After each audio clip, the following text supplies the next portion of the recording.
Long मार्च कब होगा? और भी बहुत सारे सवाल हैं कि जनाब पीडीएम में क्या फूट पड़ गई है। बड़ी जमात सेनेट इलेक्शन के बाद जब मौलाना और छोटी जमातों का फौरी मार्च पर इसरार सामने आया तो मरियम से जब बिलावल की गैर हाजिरी का सवाल हुआ तो वो बोली कि वो तो कमेटी के मेंबर ही नहीं है। ये एक अहम सवाल है कि आया मुस्लिम लीग नून और पीपल्स पार्टी ने रास्ते फिर से जुदा किए।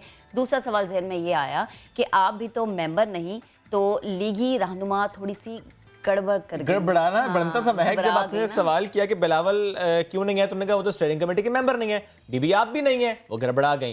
वो कहते हैं मुझे तो खुसूसी दावत दी गई है, बिलावल साहब को क्यों नहीं दी गई। अच्छा, दूसरी जानिब पीटीआई फंड फंडिंग केस के जल्द फैसले के लिए आज इस्लामाबाद में इलेक्शन कमीशन के बाहर पीडीएम एहतजाज करेगी। मौलाना फजलुर रहमान, मरियम नवाज इलेक्शन कमीशन के बाहर रैलियों की सूरत में पहुंचेंगे। इस तमाम तर सूरत हाल पर बात करेंगे। हमें ज्वाइन करें तज्ज़ियाकार अदनान आदिल साहब। अदनान साहब गुड मॉर्निंग।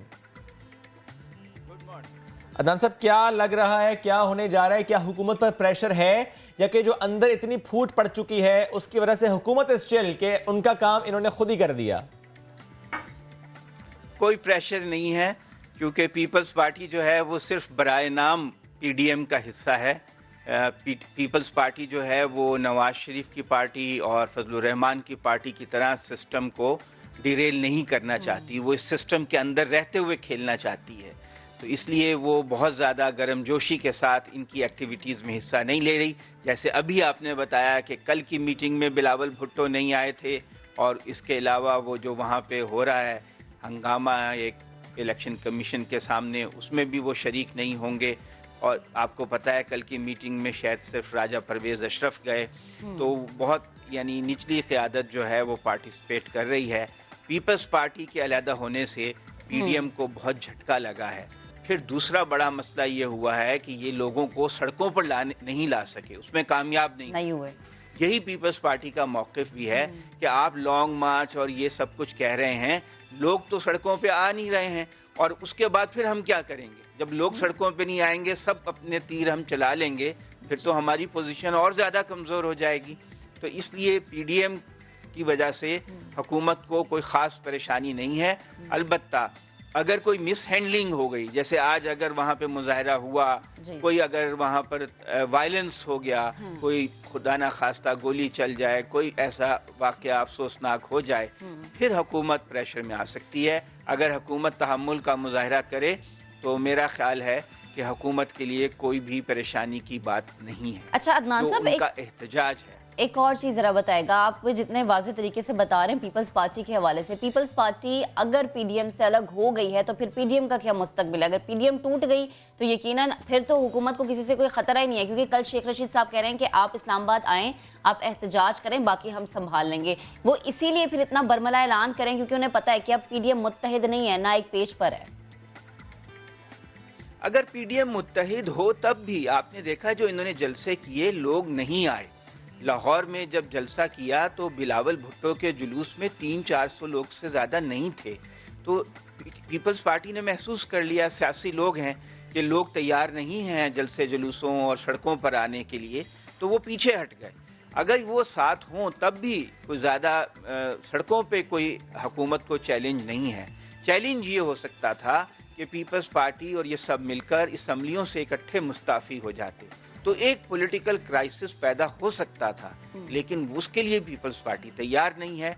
मेरा ख्याल है कि पीपल्स पार्टी का रियासती इदारों के साथ महाजराई का कोई इरादा नहीं है। वो इस सिस्टम के अंदर रहकर खेलना चाहते हैं और वो समझते हैं इसमें इतनी गुंजाइश है कि उनको जो मिलना चाहिए वो इसमें मिलता रहेगा। तो अदनान साहब, ये पॉलिटिकल क्राइसिस जिसकी आप बात कर रहे हैं, सेनेट इलेक्शन पे असरअंदाज हो सकते हैं? क्योंकि गुज़श्ता सेनेट इलेक्शन में भी कुछ ऐसा ही आया था देखने में कि पीपल्स पार्टी ने फौरन से जो है ना अपना ट्रैक चेंज कर लिया था। हाँ, देखिए लाहौर में मसलन पंजाब में 11 सीटों पे इलेक्शन होंगे, तो काफ लीग के साथ एकदम इमरान खान ने बहुत अच्छी अंडरस्टैंडिंग बना ली है। काफ लीग के साथ कुछ हल्की फुल्की नोक झोंक चल रही थी, वो ख़त्म हो गई है। चौधरी परवेज़ इलाही के साथ इमरान खान की बात हुई है। 7 सीटें मिलने का इम्कान है तहरीक इंसाफ को, 4 मिलने का इम्कान है नून लीग को। काफ लीग चाह रही है कि तहरीक इंसाफ उनके लिए कोई 1 सीट दे दे उनको, तो हो सकता है कि कोई कंप्रोमाइज़ हो जाए। तो सेनेट इलेक्शन पे फ़र्क थोड़ा बहुत 1 आधी सीट का फ़र्क पड़ सकता है। हो सकता है कि MQM और PTI की अंडरस्टैंडिंग ना हो सके सिंध में, कोशिश कर रहे हैं वो, अगर वो ना हुई तो एक आधी सीट का फ़र्क वहाँ पड़ सकता है, सिंध में पड़ सकता है। और पीपल्स पार्टी की कोशिश भी होगी कि सिंध में ज़्यादा से ज़्यादा सेनेट की सीटें जो हैं, अपनी स्ट्रेंथ से ज़्यादा सीटें वो ले लें। आपको पता है ना, आसिफ जरदारी ने जब बलूचिस्तान में हुकूमत तब्दील कराई थी तो कहा था मैं दवा देने भी गया था, दुआ देने भी गया था। तो उनके पास दवा भी होती है, दुआ भी होती है, तो उसका फ़ायदा वो सिंध में उठा सकते हैं। तो सेनेट के इलेक्शन तो होंगे, लेकिन उसमें सीटों का 1-2 का फ़र्क ज़रूर पड़ सकता है। अच्छा अदनान साहब, और कुछ आप पूछिए। एक सवाल मैं कर लूं? जी जी ज़रूर, आप ज़्यादा कीजिए। अच्छा नहीं अदनान साहब, मुझे बताएं कि क्या इस तरह के एहतजाज से इदारों पर असर पड़ता है? इदारे उसका दबाव लेते हैं, ऐसा होता है? देखिए, अगर आम जलसा होना फिर तो कोई फ़र्क नहीं पड़ता। लोग आएँ, 10,000 15,000 लोग आ जाएं, जलसा हो, तकरीरें हों, टेलीविज़न पे भी लाइव ब्रॉडकास्ट होगी, उनके सपोर्टर्स भी खुश हो जाएंगे। एक तरह से फ़ायदा होता है कि वो स्टीम निकल जाती है, कैथारसिस हो जाता है, तो इदारों पे दबाव नहीं पड़ता। हाँ, अगर लाखों की तादाद में लोग आ जाएं, फ़र्ज़ करें 1 लाख लोग आ जाएं, 70-80 हज़ार भी आ जाएं चलें, क्योंकि 70-80 हज़ार को भी पाकिस्तान में 2-3 लाख 4 लाख कह दिया जाता है। बहरहाल अगर एक बड़ा साइजेबल क्राउड आ जाए और बहुत अरसे के लिए एक सस्टेन्ड एजिटेशन हो, फिर इदारों को फ़र्क पड़ता है। लेकिन इस तरह आप लोगों को बसों में भर के ले आएं, उनको किसी बहाने से 5, 10, 15 हज़ार लोग, उससे इदारों को कोई फ़र्क नहीं पड़ता है। अलबत्ता ये है कि अपोजिशन के लिए भी ये ज़रूरी है कि ख़ुद को रेलेवेंट रखे, लोग उसे भूल ना जाएं। अपोजिशन जो है उसकी अहमियत कम ना हो, तो वो अपने कोई ना कोई एक्टिविटी करती रहती है। इस बात का एहसास इन्हें भी है, इसलिए इन्होंने एक लंबा शेड्यूल दे दिया है। सक्खर में जलसा करेंगे, फलां जगह करेंगे, पिंडी में करेंगे, 21 जनवरी को भी कोई जलसा करने जा रहे हैं, 5 फरवरी को भी। तो ये अपने आप को रेलेवेंट रखने के लिए, अपोजिशन के लिए ये गिमिक्स करना ज़रूरी होता है। और यही पार्लिमानी जो जमहूरियत है हमारे ख़ित्ते में, ख़ास तौर से सब कॉन्टिनेंट में, कि अपोजिशन जो है वो अवाम को और अपने कारकुनों को मुतहर्रिक रखती है। क्योंकि देखिए, बल्दियाती इलेक्शन भी होने हैं, अगर हुकूमत नहीं कराएगी तो हो सकता है कोर्ट का ऑर्डर आ जाए, तो उसमें भी इसको अपोजिशन को फ़ायदा होगा कि उनके कारकुन मुतहर्रिक होंगे, तो जो लोकल बॉडी इलेक्शंस होंगे उसमें ये ज़्यादा बेहतर परफॉर्म कर सकेंगे। इससे ज़्यादा इसकी कोई अहमियत नहीं है। हुकूमत, ठीक है अदनान साहब, कथा कलामी की माजरत। अदनान साहब, कथा कलामी की वज़ीर दाखिला शेख रशीद साहब ने हमें ज्वाइन किया, उनसे गुफ्तगू करते हैं। शेख साहब, मौलाना फजलुर रहमान भी पहुंचेंगे इलेक्शन कमीशन के बाहर, मरियम नवाज भी पहुंच रही हैं इलेक्शन कमीशन के बाहर। लगता तो यही है कि हुकूमत के लिए कोई दबाव नहीं है, हुकूमत चिल है। सर, ये सर्दी बर्दाश्त कर पाएंगे या आप लोग इन्हें फैसिलिटेट करेंगे? गर्म चाय पेश की जाएगी कि सर्दी में आएंगे? सर, मेहमान है आपके। मौसम तो ठीक है, कई महीनों से लगे हुए हैं ये कि इन्होंने आना है आज के दिन। आ जाएं जी, कोई बात नहीं है। ये कॉन्स्टिट्यूशन एवेन्यू है, ये सारा रेड जोन है, इसके बावजूद इजाजत दी है। और कानून को हाथ में ना लें तो वो लगाए नारे शारे जितने लगाने हैं इन्होंने, ठीक, कोई इनको रुकावट नहीं है। अच्छा शेख साहब, इस तरह रियासती इदारों पे दबाव डालना, तो क्या इलेक्शन कमीशन इस तरह से दबाव में आ सकता है, या कोई भी इदारा अगर ऑपोजिशन कह दे कि हम फलाने इदारे के बाहर जाके एहतजाज करेंगे, फलाने इदारे के बाहर जाके रैलियां निकालेंगे, तो क्या इदारे मुतहम्मिल है ऐसे एहतजाज के, ऐसी रैलियों के? बहुत सही बात आपने की है। ये तो खुद सियासतदानों को समझ होनी चाहिए। ये इलेक्शन तो सुल्तान सिकंदर साहब ने नहीं कराए, ये तो इनके पिछले लोगों ने करवाए। सही। और उनके ही लोग भी बैठे हुए हैं जो 10 सालों में आपने लगाए। और मसला ये है कि ये कॉन्स्टिट्यूशनल अदारा है, और अगर आप जमहूरी इदारों की बुनियाद के खिलाफ इस किस्म का रिएक्शन करने जा रहे हैं तो इसके नताइज से आपको बाखबर होना चाहिए कि ये क्या पैगाम आप दे रहे हैं। और यहाँ सुप्रीम कोर्ट है, और सुप्रीम कोर्ट इस वक्त लगी हुई है, सुबह 9:30-10 बजे लगनी है। और जजेस हैं, वकला है, प्राइम मिनिस्टर हाउस है, CBR है, सारे बेस अदारे हैं। यहाँ आके आप इhtजाज कर रहे हैं। इhtजाज तो टीवी नहीं दिखाना होता है। तो इनको ये बात अभी समझ नहीं आ रही कि ये पिछले कई महीनों से आज के इhtजाज की बात कर रहे हैं। आज आप देख लें, चंद हज़ार लोग होंगे जो सारे पाकिस्तान से इकट्ठे कर रहे हैं, और सारे डिस्ट्रिक्ट से ये इकट्ठे कर रहे हैं, लेकिन इनको वो कामयाबी नहीं होगी जो ये ख्वाब देखे बैठे हैं। सही। शेख साहब, क्योंकि मरियम नवाज भी हैं, बिलावल भुट्टो तो नहीं है, मौलाना फजलुर रहमान है, कोई सिक्योरिटी थ्रेट भी है इनको यहाँ पर रेड जोन तक पहुँचने में? हमने कल बता दिया जी कि Rawalpindi Islamabad high security alert है, सिर्फ अलर्ट ही नहीं, हाई सिक्योरिटी अलर्ट है। और ये बात बेनजीर शहीद को भी बताई गई थी, लेकिन उन्होंने भी इसको मजाक लिया था। और हम पूरी कोशिश करेंगे, कारकुनों और कायदीन की सिक्योरिटी का हमने बंदोबस्त किया, लेकिन फिर भी इस्लामाबाद रावलपिंडी दोनों रेड हाई अलर्ट है जी। अच्छा शेख साहब, कल जब हमने देखा कि मरियम नवाज से पूछा गया कि बिलावल क्यों नहीं आए, तो उन्होंने कहा कि बिलावल तो इस कमेटी के मेंबर ही नहीं है, तो वो तो मरियम नवाज भी नहीं थी। तो इससे क्या चीज़ जाहिर होती है, बिलावल का ना होना, मरियम का होना? क्या पीपल्स पार्टी को दीवार के साथ लगाने के बाद अब सिर्फ नून लीग पे रिलाई किया जा रहा है? सिर्फ दो पार्टियों का इत्तेहाद रह गया जी, फजलुर रहमान और नून लीग का। बाकी सब लोग अपनी अपनी सियासत कर रहे हैं और ये देख रहे हैं कि उनको कहाँ फायदा है। मैंने तो कहा था ये ज़िमनी इलेक्शन में जिस असम्बली पे लानत भेजते हैं फजलुर रहमान, उसी असम्बली में उनका कैंडिडेट ने कागज दाखिल कराए हैं, 2 असम्बलियों में कागज दाखिल कराए हैं। और यहाँ 560 मदरसे हैं जी इस्लामाबाद में, ये वो मदरसे हैं जो बोर्डिंग वाले हैं। सही 561। सो हमने उनको कहा बच्चों को ना लाएं जी, उस्ताद वगैरह को हमें कोई इतराज नहीं है। और देखें अल्लाह अच्छा करेगा इंशाल्लाह। शेख साहब एक बस जुमला और, अगर ये मामला इस तरह से होता है कि बच्चों को लेकर आते हैं मदरसों के, तो फिर हुकूमत क्या करेगी? हुकूमत के पास 91 मदरसे सिर्फ रजिस्टर हैं इस्लामाबाद में और 561 मदरसे हैं। फिर हम देखेंगे कि जो अनरजिस्टर्ड मदरसे हैं उनके लिए क्या करना है। अभी तक तो हमने कोई फैसला नहीं किया।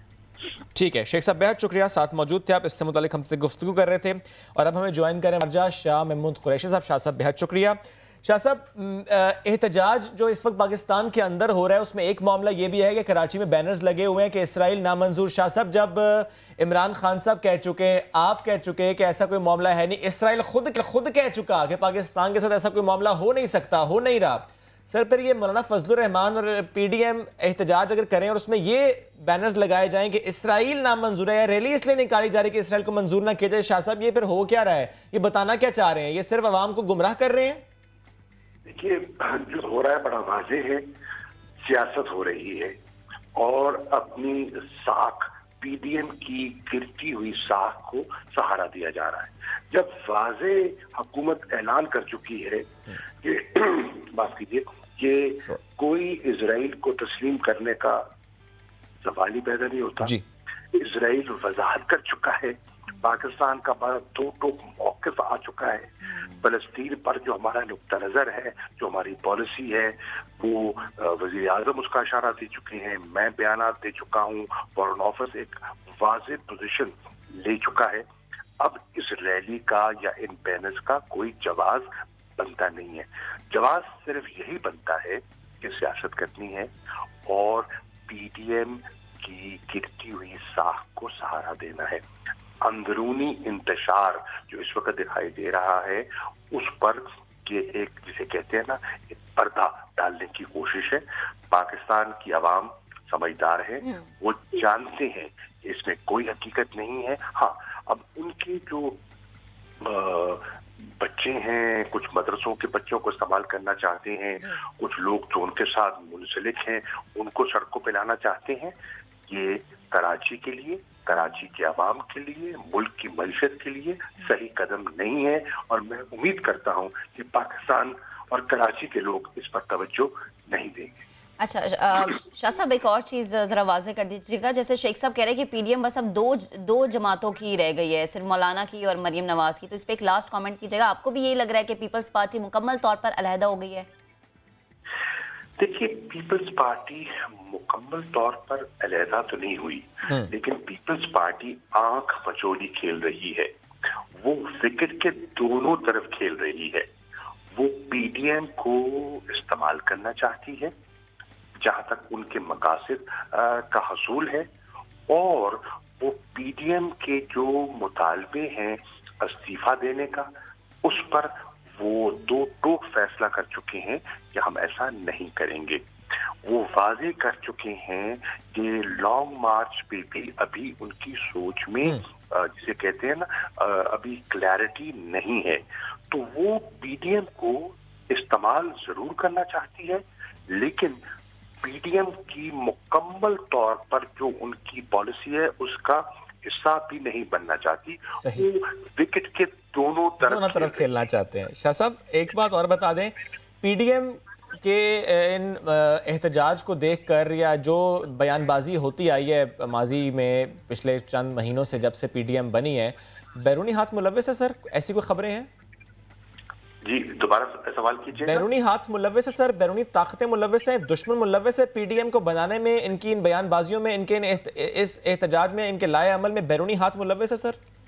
देखिए, ये मैं वसूख से तो नहीं कह सकता, लेकिन मैं ये चीज वसूख से कह सकता हूँ कि पीडीएम जो बयानियां बोल रही है, जो उनका मौकिफ है, वो उन कुव्वतें जो पाकिस्तान की दुश्मन कुव्वतें हैं उनके बयानिया से मुताबिकत रखता है। वो पाकिस्तान को नीचा दिखाने में वो पीडीएम के बयानिया को इस्तेमाल कर रहे हैं। तो इनकी नीयत हो ना हो, जो पाकिस्तान के मुखालिफिन हैं वो इनके जुमले, इनकी जो जिस किस्म का ये इदारों पे हमला कर रहे हैं, जिस तरीके का वो अंदरूनी इंतशार फैलाने की कोशिश कर रहे हैं, वो उनका जो हाइब्रिड वॉरफेयर का जो मंसूबा है उसके ऐन मुताबिक है। तो वो न चाहते हुए भी उनके मौकिफ को फरोग दे रहे हैं और उसकी तरफ आगे बढ़ रहे हैं। ठीक, शाह महमूद कुरैशी साहब, थैंक यू वेरी मच।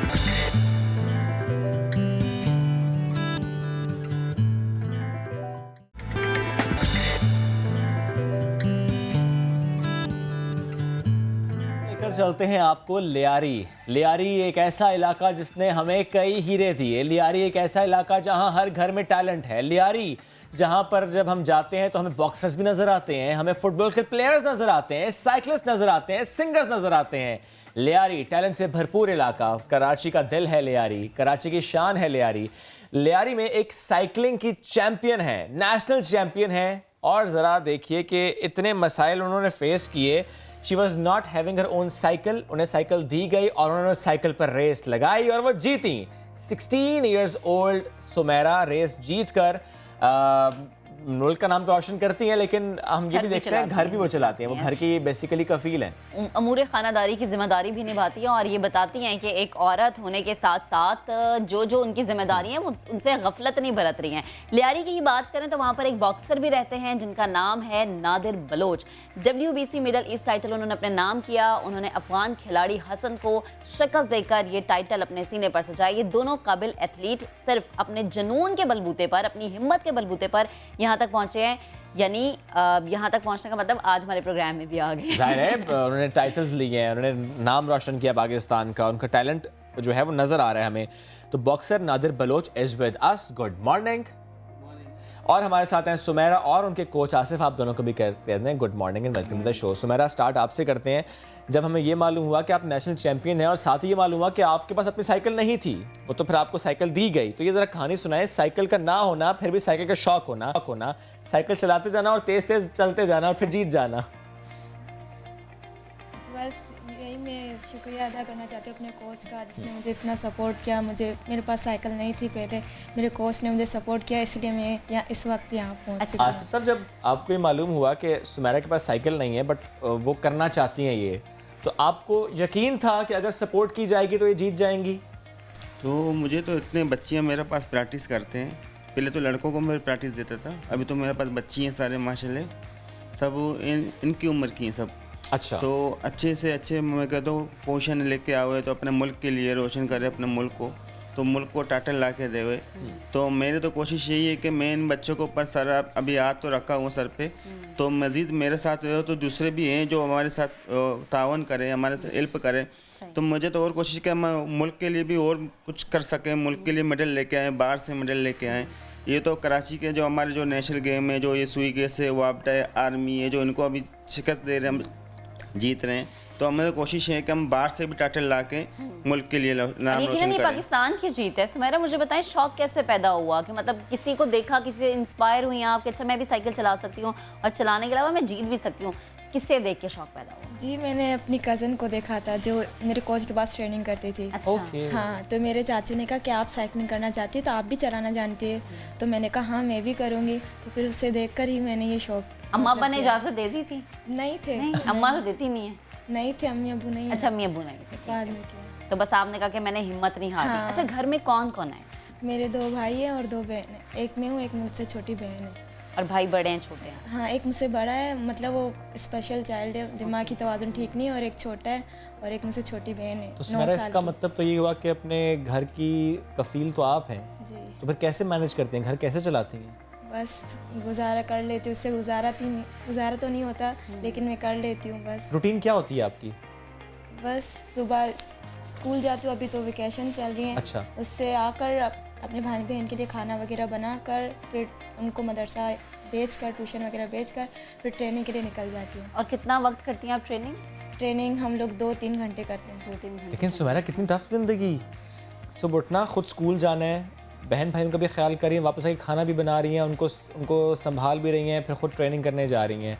पूरा दिन तो आपका इसी तरह से लग गया, फिर भी मुस्कुरा रही हैं। कितनी खूबसूरत बात है ये। मुझे बताएं, लियारी में बड़ा अच्छा माहौल है कि लड़कियां आराम से साइकिलिंग कर सकती हैं, कोई मसले की बात नहीं है? नहीं। कोई छेड़ता तो नहीं है? नहीं छेड़ते तो बहुत लोग हैं, बुरा भला कहते हैं बहुत सारे फिर लोग। सुमेरा क्या करती हैं? बस मैं उनकी नहीं सुनती हूँ। बस ओके। खामोशी के साथ, लगन के साथ अपने मैं काम पे ध्यान। मैं कहती हूँ अल्लाह पाक, मैं आप ऐसा कुछ करें, मैं इनकी ना सुनो, आप मेरे दिल में और हिम्मत सुमेरा बढ़ाएं। क्या कहते हैं लोग? लोग कहते हैं कि आपको क्या करना है साइकिलिंग करके, इससे ऐसे कपड़े पहन कर, ये वो बोलते रहते हैं, लेकिन मैं कहती हूँ नहीं, साइकिलिंग है, मुझे ज़्यादा शौक है। तंग मोहल्ले वाले तो नहीं करते? हाँ, मोहल्ले वाले ही करते हैं, तो फिर मैं उनकी नहीं सुनती हूँ। फिर मैं बस कहती हूँ कि मुझे अपने मुल्क के लिए कुछ करना क्या है। बात बहन भाई है। सपोर्ट करते हैं? वो छोटे हैं, वो छोटे हैं, फिलहाल तो ये सपोर्ट कर रही हैं। मैं अच्छा कह रही हूँ कि अपनी भाई बहनों के लिए मैं कुछ कर सकूँ, उनका मुस्तकबिल ये बना बताएं, ये जो साइकिल आपको मिली, आपके कोच ने दिया आपको, उस साइकिल पे फिर आप जीत गई, लेकिन ये ख्वाहिश तो होगी ना अपनी साइकिल होती या अपनी साइकिल हो, ये ख्वाहिश अभी भी है? सकूं। जी है। और वो साइकिल जो आपकी ख्वाहिश है कि हो आपके पास, उसकी कीमत क्या है? 26 लाख। 26 लाख की साइकिल चाहिए सुमेरा को? गाड़ी नहीं चाहिए, बंगला नहीं चाहिए, साइकिल चाहिए भाई। और 26 26 लाख की साइकिल कहाँ से आएगी?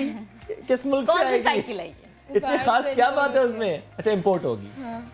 चलें जी, ठीक है जी, आप साथ रहेगा। आप नाज़िर आपकी तरफ आते हैं। बॉक्सर आपने तो ज़बरदस्त, ये भी दिसंबर, आई थिंक मिड दिसंबर में आप ये टाइटल जीत कर आए हैं। जी, मैंने 19 दिसंबर को गवर्नर हाउस पंजाब में मैंने एक प्रमोशन में जो इवेंट हुआ था WBC मेडलिस्ट टाइटल अफगानिस्तान के अगेन, और उसको मैंने 8वें राउंड में नॉकआउट किया था। ज़बरदस्त। और ये आपके हाथ में क्या है? ये WBC मेडलिस्ट टाइटल है मेरे हाथ में इसमें। वाह। क्या ये पहला टाइटल है आपके पास? नहीं, इसके अलावा भी मेरे पास 4 नेशनल टाइटल हैं और 2 इंटरनेशनल टाइटल हैं। ये तीसरा बिग टाइटल है मेरे पास। छोटे होते मुक्के मारना शुरू कर दिए थे? मैं बचपन से ही बॉक्सिंग करता हुआ आ रहा हूँ। बचपन से ही लोगों को सुनने लगा है ना। ये प्रैक्टिस किस पे किया आपने बचपन से?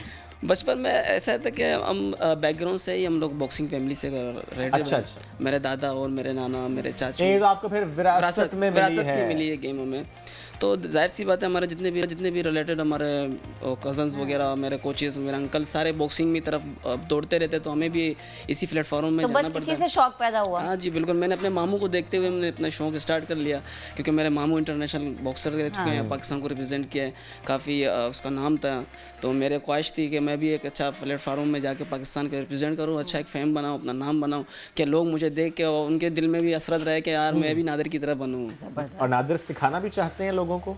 जी, मैं सिखाता भी हूँ। सिखाते भी हैं? जी, बहुत कम सिखाता हूँ। ऐसा है कि मैं ज़्यादातर अपनी फोकस अपनी गेम की तरफ करता हूँ। जो मुझे फ्री टाइम होता है तो उनको मैं कुछ आइडियाज़ वगैरह दे देता हूँ। अभी मुस्तकबिल में इंशाल्लाह मेरी कोशिश है कि मैं एक इंस्टीट्यूट खोलूँ अपने, जो मैं अपने साथ साथ नई न्यू जनरेशन को भी मोटिवेट करूँ, अपने साथ चलाऊँ। अच्छा नादिर, एक बॉक्सर की ज़िंदगी कितनी मुश्किल होती है? क्या क्या करना पड़ता है? अगर मैं कहूँ कि मैं चाहती हूँ शेफ बॉक्सर बन जाए, तो क्या क्या करना पड़ेगा? मुक्के खाने पड़ेंगे। सबसे पहले तो मुश्किल बात ये है कि उसको मतलब अपना जिगर बड़ा करना पड़ेगा, क्योंकि आपको पता है मुक्का कहीं भी लग सकता है, कहीं भी पड़ सकता है। लड़कियां तो इतनी नाजुक होती है, इतना सा भी लग रहा है तो पूरा दिन और रोती रहती है। अच्छा, डाइट का भी कोई खास ख्याल रखते हैं? बिल्कुल, डाइटिंग की भी प्लान वगैरह होती है हमारे, सारे न्यूट्रिशन वगैरह होती है। ऐसा होता है नादिर कि कोई ख़ास चीज़ पसंद हो आपको और आपका दिल चाह रहा नहीं खानी है, लेकिन आपकी ट्रेनिंग में आपको बाउंड किया गया नहीं भाई ये नहीं खानी? नहीं ऐसा है कि मुझे कोल्ड ड्रिंक वगैरह पीना मना है ना। अच्छा। तो दिल करता है? दिल तो जाहिर सी बात है, जिस चीज़ में आपको वो चीज़ मना किया जाए आप क्या करते हैं यार, एक मर्तबा इस तरह दे तो उसको पी बिल्कुल लो। मेरे बच्चों की तरह वो कहते हैं बाबा कार्बोनेटेड ड्रिंक पीना है बार बार नहीं इस तरह हुआ मेरे साथ। मैं मेरे दोस्तों ने भी मेरे साथ रात को एक इनविटेशन आया था, तो वहाँ दोस्तों ने बुलवाया था। काफ़ी जगहों में बुलवाते हैं, इनवाइट करते हैं, जो एज अ सेलिब्रेट करते हैं मुझे, और मेरे को कोल्ड ड्रिंक वगैरह देते हैं, मैं एक्सक्यूज़ करता हूँ उसको, सॉरी नहीं भाई दूर रखो, सॉरी मैं ये तरक्की की राह में कोल्ड ड्रिंक रुकावट के है अलावा ये। क्या नहीं खाते? उस बताता हूँ ना आपको मैं क्या नहीं करता हूँ ना। तो ऐसा हुआ, तो रात को मेरे सामने कोल्ड ड्रिंक रख दिया, तो मैंने आंख बंद करके यहाँ वहाँ नहीं देखा, मैंने पीना शुरू कर दिया। पीछे से जो मेरे दोस्त हैं, भाई क्या हो गया? कुछ नहीं। हो गया क्या? मैंने कुछ नहीं। क्या पी रहा है? बोले चुप करो, आज दिल कर रहा है। अब तो जीत के आ गए ना, अब तो जीत के आ गए, थोड़ा सा तो फन बनता है ना। किसी किसी दिन तो चीट मील डे होता है। कभी कभी मैंने बोला चुप करो, वो कह रहे हैं मैं लाइव बना रहा हूँ, मैंने बंद करो, लाइव बंद करो, वरना मेरे जितने भी फैन फॉलोइंग है उनको सामने मैंने बोला है कि मैं कोल्ड ड्रिंक नहीं पीता, उनको पता चल जाएगा, वो बोलते हैं यार ये झूठ बोलते हैं। बोलता है। अच्छा नादिर, मुझे बताएं कि अभी माशाल्लाह टाइटल आपके पास है, इसके अलावा भी टाइटल्स आपने जीते हैं, अभी मजीद जिंदगी में क्या करना है? किस मुकाबले में हिस्सा लें? इंशाल्लाह मेरे हैं मैं WBC वर्ल्ड टाइटल और IBF जितने बड़े वर्ल्ड टाइटल हैं जिससे हमारे लेजेंडों ने खेल चुके हैं, अभी इंशाल्लाह मेरी फोकस उसी तरफ है, मैं पाकिस्तान के लिए अच्छे से अच्छे टाइटल ले लूँ। अभी मेरा इंशाल्लाह प्रोग्राम है, हमारी तैयारी भी है कि WBC को डिफेंड भी करना है, और मुझे एक तरफ से चैलेंज आया जो हमारा भारतीय अरीब कहते हैं ना, भारत के साथ मुकाबला हमारे लिए बहुत होगा, अच्छा होगा। अभी इंशाल्लाह मार्च के एंड में भारत के साथ मेरा मुकाबला होगा, इसकी तैयारी जारी है, कोशिशें जारी है, मेहनत जारी है। अभी देखते हैं उनके साथ क्या कमिटमेंट होती है। इंशाल्लाह मैं पूरी उम्मीद हूँ, जोश के साथ हूँ, इंशाल्लाह हमें नादिर पूरी जीत उम्मीद के है, आएंगे। हमें पूरी उम्मीद है। बिल्कुल इंशाल्लाह। तो नादिर मुझे ये बताएं कि लियारी वाले ऐसा क्या खाते हैं, इतना टैलेंट क्यों है लियारी में? जुनून जुनून है लियारी में। जज्बा है, जुनून है। उनके पास कुछ फैसिलिटीज़ नहीं है, मगर अंदर जुनून होता है। आपके अंदर जुनून हो, आप बहुत चीज़ अचीव कर सकोगे। लेकिन देखिए महदूद वसाइल में भी इतना टैलेंट होना, इतना उनके अंदर जज्बा, इतनी हिम्मत, ये काबिले दीद है, ये काबिले तारीफ है। मैं कोरिया में ट्रेनिंग के लिए गया था, तो उन्होंने जब मेरी गेम देखी तो उन्होंने मेरा न्यूट्रिशन पूछा, आप क्या क्या खाते हो? मैंने उसको पहले बताया कि भाई जो मिल जाता है खा लेता। ये पाकिस्तानियों की खुसूसियत है, जो मिलता है खा लेते हैं। ये बात हम सुमेरा से पूछते हैं, लड़कियां ज़्यादा कॉन्शियस होती हैं डाइट को लेकर, तो सुमेरा क्या आपके साथ भी ऐसा मामला है कि साइकिलिंग करनी है तो अच्छा ये नहीं खाना, वो नहीं खाना, ये नहीं पीना, एहतियात करनी, डाइटिंग करनी है, या नहीं सब कुछ? सब कुछ खा लेती हूँ। क्या बात है यार ये ना एक अल्लाह की देन क्या है, गॉड गिफ्टेड है। आप कुछ भी खा लें, आप मोटे नहीं होंगे, आपकी फिजिक वैसे रही है, ऐसा ही है। मैं कहती है, मुझे ट्रेनिंग पर गर्ल्स कहती है कि मेरा थोड़ी डाइट किया करो, ये ऑयली चीज़ वगैरह नहीं खाया करो, अच्छी चीज़ें खाया करो। मैं कहती हूँ कुछ भी नहीं, तो ट्रेनिंग मुझे मोटा होने देगी तो मैं कुछ खाऊँ। अच्छा आसिफ साहब आप बताएगा, कितनी देर में सुमेरा की ट्रेनिंग हुई, कितनी देर में इन्होंने सीखा? थोड़ी नालायक स्टूडेंट थी या होते हैं लाइक वाले स्टूडेंट्स, वो रही हैं आपकी? इसके बारे में तो कह नहीं सकता हूँ, तो अभी यानी तो नालायक मीडिया सब हुई। सुन रहे हैं। तो जब मैं इसको शिकायत तो बताएं। जब मैं इसको पहला दिन जब लेके गया तो गया था, जो मैं अपने मलक पास की जो गली से निकल गया रोड में, तो अपने लियारी से जब निकल गया तो देखता हूँ मैं सामने, तो पहले तो दिन में एक बंदे को तो उसने तो टोक दिया, तो गली से भी निकलते हुए एक को मार दिया। फिर उसको आगे मैं निकल गया, फिर देखता हूँ कोई बस की आवाज़ सुन रहे, तो उधर बीच में रोड के बीच में गिर रहे, सो रहे। तो मैंने कहा इसको यार इसको दूर तो नहीं लेकर जा सकता हूँ, इसको मैं यही गली से टर्न करके वापस, पहले दिन तो इसको मैंने वही आधे रास्ते से मोड़ के लेके आया, मैंने घर तक उसको पहुँचा दिया। मैंने बोला तू जा भी घर पे सो जा, सुबह फजर के टाइम कोई गाड़ी वाड़ी मोटर नहीं था, तो मैंने इसको सुकून, मैंने कहा आराम से जाता हूँ। तो दूसरे दिन इसको फिर इसको मैं शौक रहा, तो उसको इसने कहा मैं आऊँगा मैं। इसने तो अपने बाइक का साइकिल लिया 20 नंबर का, छोटी साइकिल। मैंने कहा अभी CBO तक तू अभी कहाँ तक उसको ये साइकिल चला के आओगे? तो छोटी साइकिल है, इसमें इतनी सी गेयर लगी हुई है, आप उसको कहाँ चला सकोगे? ये रो रहा था, कह रहे मैं चलाऊँगा उस वक्त, मैं आऊँगा, ज़बरदस्ती मतलब मैं आऊँगा। तो कह रहा मैं वापस घर पे चला जाऊँगा, मुझे चाचा मुझे मारेगा। मैंने अपने चाचा से अपने इजाज़त ली कि मैं वापस जा रहा हूँ CBO में प्रैक्टिस में। तो मैंने दूसरे बच्चे थे, मैंने कहा चलो फिर चलते हैं। तो मैंने उसको आराम से लेके गया, उसको जहाँ तक पहुँचा दिया प्रैक्टिस में। तो मैंने कुछ तस्वीरें खींच के मेरे पास अभी तक रखे हुए याद वो यादगार तस्वीरें हैं। वो साइकिल की तस्वीर अभी तक रखे हुए मेरे पास। तो मैंने इसको कहा, तो ये शौक था, एक जुनून था उसको। तो मैं शौक होता है या खौफ होता है? हाँ शौक था उसको, जुनून था उसको अच्छा बनने का आगे। तो फिर मैंने उसको एक साइकिल अच्छी दी, अच्छी साइकिल दी, तो उसमें उसने और मज़ीद प्रैक्टिस की। जो मेरे से पहले बच्चे थे उनसे और अच्छा हो गया तो मैंने रेसों में मैंने स्कोर अच्छी साइकिल ला के दी अपने शागिर्दों से, अच्छी से मांग से साइकिल, वो व्हील थे हमारे इंपोर्ट नहीं कर सकते, लेकिन ज़रा जो वसाइल था आपके पास जो उसी में आ वसीला रहे थे मैं आपने जितना किया। अगर मैं credit हम कर coach सकता हूँ को मैं देना। बच्चों के लिए कर सकता हूँ, जितना मेरे साथ हो सकता था मैं कर सकता हूँ। आपने किया जो और मैंने उन्होंने कर प्रूव सका, किया। प्रूव किया उसने, वो पोषण भी लाना स्टार्ट कर माशाल्लाह दिया, माशाल्लाह। उसके बाद फिर अब नेशनल चैंपियन है सुमेरा, ये नेशनल प्राउड की बात मेडल है। लेके आए, नेशनल मेडल माशाल्लाह। लेके आए। अभी जो मजीद हमारे लियारी में जो रेस हो रहे हैं उनमें भी 2-3 स्टेट इसने जीत लिए, सही अच्छे से अच्छे पोषण चलें लेके जी, आ रहे हैं। जबरदस्त। अल्लाह और कामयाबियां दे। आमीन, आमीन। सुमेरा, आसिफ, बहुत शुक्रिया आप दोनों का भी, और नादिर आप पे बेहद शुक्रिया, आप भी बहुत से और टाइटल्स लेकर आए। Wish you all the best.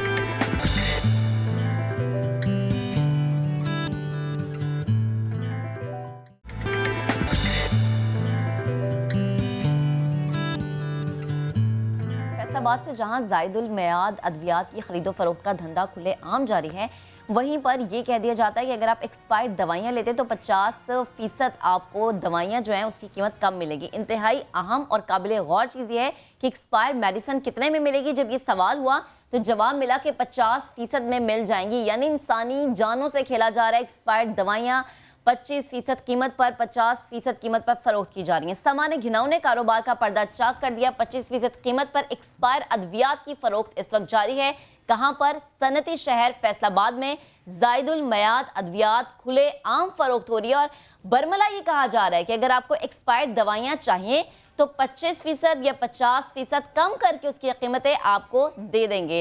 Sadia से मजीद जानते हैं, फिर आगे इस पे मजीद बात पहले करेंगे। सुनवाते हैं गुफ्तगू सादिया ने दुकानदार से की कि कैसे या कितने कम कीमत पर वो अद्वियात मिलती हैं। सुनिए फिर बात करेंगे। इनमें से जनवरी की कौन सी हैं?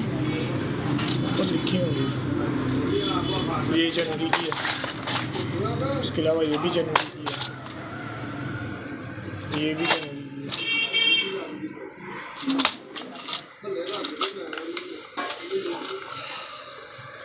ये भी जनवरी की है। ये सारी जनवरी की पड़ी हुई हैं। जी, इनमें से मुझे ये बता दें जो इसी महीने की हैं, ये भी क्योंकि वो ज़्यादा देर नहीं कर सकती ना मैं। ये भी पायरी मुझे ज़रा दिखाए ना इनकी कितनी हैं क्या। ये लिखा ये हाँ, ये देखें ना, ये है। तो गुफ्तगू की सादिया ने उस दुकानदार से, और जरा देखिए कि 50% कम कीमत पर वो दवाइयां मिल जाती, कितनी आसानी से, कितनी सहूलत से। यानी कोई भी जाएगा और उसे ये 50% कम यानी 50% के रेट पर मिल जाएगी वो दवाई, और वो जाकर कहीं और बेच सकता है, कमा सकता है। और ये धंधा इसे हमने ख़त्म करना है। दोबारा आपको सुनवाते हैं सादिया ने जो गुफ्तगू की उस दुकानदार से, कितने आराम से उसने कहा कि 50% कम कीमत दीजिए, ये ज़ायदुल मयाद दवाइयाँ ले लीजिए। जनवरी की कौन सी हैं? तो लिखी होंगी, ये जनवरी की है, उसके अलावा ये भी जनवरी की है, ये भी जनवरी की है,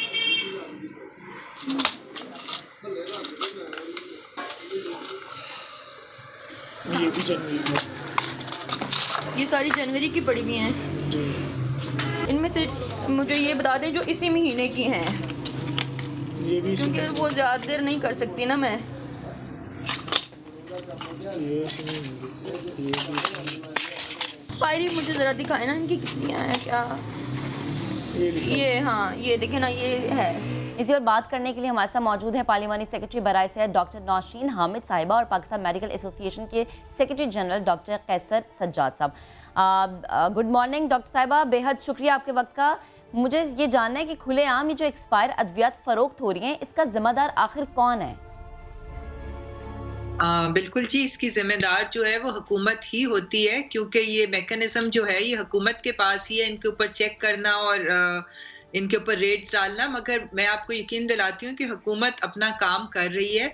और मैं आपको थोड़ा सा डाटा मैं आपके साथ ज़रूर शेयर करना चाहूँगी कि हमारा डिस्ट्रिक्ट, ये आपको पता है कि 18वीं तरमीम के बाद जो प्राइसिंग और रजिस्ट्रेशन है वो फेडरल गवर्नमेंट के पास है, और ये सेल्स और ये सारी क्वालिटी एश्योरेंस जो है ये हमारे प्रोविंसेस के पास चला गया है 18वीं तरमीम के बाद। बिल्कुल ठीक। तो इसके लिए अब ये quality, district quality control boards बने हुए हैं, प्रोविंशियल क्वालिटी कंट्रोल बोर्ड्स बने हुए हैं, और हमारे पास इस वक्त 400 से ज्यादा ड्रग इंस्पेक्टर्स हैं जो कि पूरे पाकिस्तान में वो इसके ऊपर अपना रेट्स बाकायदगी से मारते हैं।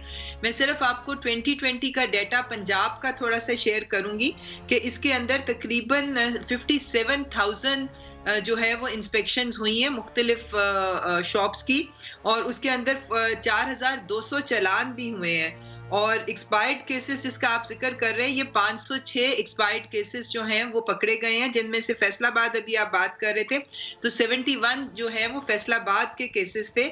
और जितनी शॉप सील हुई हैं इस किस्म की उनके ऊपर वो 1821 शॉप सील हुई हैं। तो ड्रग इंस्पेक्टर्स अपना काम करें। अगर कोई स्पेसिफिक केस किसी को मिलता है तो उसके लिए भी मैकेनिज्म मौजूद है। अगर आप वहां पर रिपोर्ट करेंगे तो वो टीम्स बिल्कुल रेडी होती हैं, वो फौरी तौर पे जाती हैं और वहां पे छापा मारती हैं। थोड़ी क्वांटिटी में अगर होती है कोई एक्सपायर्ड ड्रग तो उसको फाइन किया जाता है। और पंजाब की सजाएं बहुत सख्त हैं, वहां पर 5 साल कैद और 5 लाख रुपए जुर्माना जो है वो है, और ये बाकी सूबों के मुकाबले में ज्यादा सख्त सजाएं हैं। और अगर ज्यादा क्वांटिटी में एक्सपायर्ड ड्रग होता है तो फिर वो शॉप्स को सील कर दिया जाता है। तो मैकेनिज्म्स मौजूद हैं और गवर्नमेंट अपना काम कर रही है, मगर अगर किसी जगह पे कोई स्पेसिफिक केस होता है तो ये फिर अवाम का भी एक फर्ज है कि वो इन्फॉर्म करे फौरी तौर पे रेलेवेंट लोगों को। ये बात दुरुस्त है डॉक्टर साहिबा कि अगर किसी के इल्म में ये बात है तो इन्फॉर्म करना जरूरी, लेकिन जो आप कह रही हैं कि पंजाब में मैकेनिज्म ऐसा है कि पंजाब में सजाएं सख्त हैं बाकी सूबों के मुकाबले में, आपको नहीं लगता ये जो पेनल्टीज हैं अगर ये काफ़ी होती मे इट बी पंजाब तो ये मामलात इस तरह से मजीद रिपोर्ट ना होते, इसमें कमी आती? देखिए जी, ये अब इनकी रेट्स तो इनकी रेगुलर बेसिस के ऊपर हो रही हैं, और अभी भी मैंने आपको बताया 57 रेट्स सिर्फ ये पिछले 1 साल के अंदर हुई हैं। तो अगर बीच में फिर भी कोई केस मिस हो जाता है और आपके नोटिस में आता है तो आप इन्फॉर्म ठीक है, आप कहते हैं कि इन्फॉर्म करें तो वो वाकई उस पर कार्रवाई के साथ रहेगी। डॉक्टर साहिबा, डॉक्टर कैसर, मैं आपकी तरफ आना चाहूँगा। आपने बहुत आवाज़ उठाई है इस मामले से मुताल्लिक, चाहे सेल्फ मेडिकेशन हो, वो चाहे एक्सपायर्ड दवाइयों का मिलना हो, चाहे ओवर प्राइसिंग हो। डॉक्टर साहब, आपने ज़ाहिर है माजी में देखा कि हालात कैसे रहे हैं, आपको क्या लगता है ये हालात बेहतरी की तरफ जा रहे हैं या कि इन हालात में हम देख रहे हैं कि मज़ीद ख़राबी पैदा हो रही है? बिस्मिल्लाहिर्रहमानिर्रहीम, बहुत शुक्रिया आपका शॉर्ट जो जवाब है कि कभी भी ये हालात बेहतर नहीं होंगे। और मैं डॉक्टर साहबा से बिल्कुल माजरत के साथ कि किसी भी हुकूमत के पास एक्चुअली हेल्थ और एजुकेशन प्रायोरिटी नहीं है, प्रायोरिटी कुछ और है हमारी हुकूमतों की। लिहाजा इसलिए हमारी आवाम का जो हेल्थ का निज़ाम है वो बेड़ा गर्क हुआ है। ये कभी भी ठीक नहीं होगा। मेडिकल स्टोर पे सारे नॉन क्वालिफाइड लोग बैठे हैं। तकरीबन 70 से 80 हज़ार मेडिकल स्टोर हैं इस वक्त पाकिस्तान के अंदर। उसमें मुश्किल से 1000 के करीब जो है वो डीप फॉर्म जो फार्मासिस्ट है वो बैठे हैं, लेकिन कोई चेक एंड बैलेंस नहीं है। जिसकी मर्जी, आपने बहुत अच्छी रिपोर्ट दिखाई है, लेकिन मैं आपको बताऊं, आप अगर जाएं मेडिकल स्टोर पे, आप उनसे कहें कि ख्वाब आवर गोलियां, बहुत सारी दवाइयां हैं, वो आप कहें कि 100 दे दे, वो 100 दे देंगे।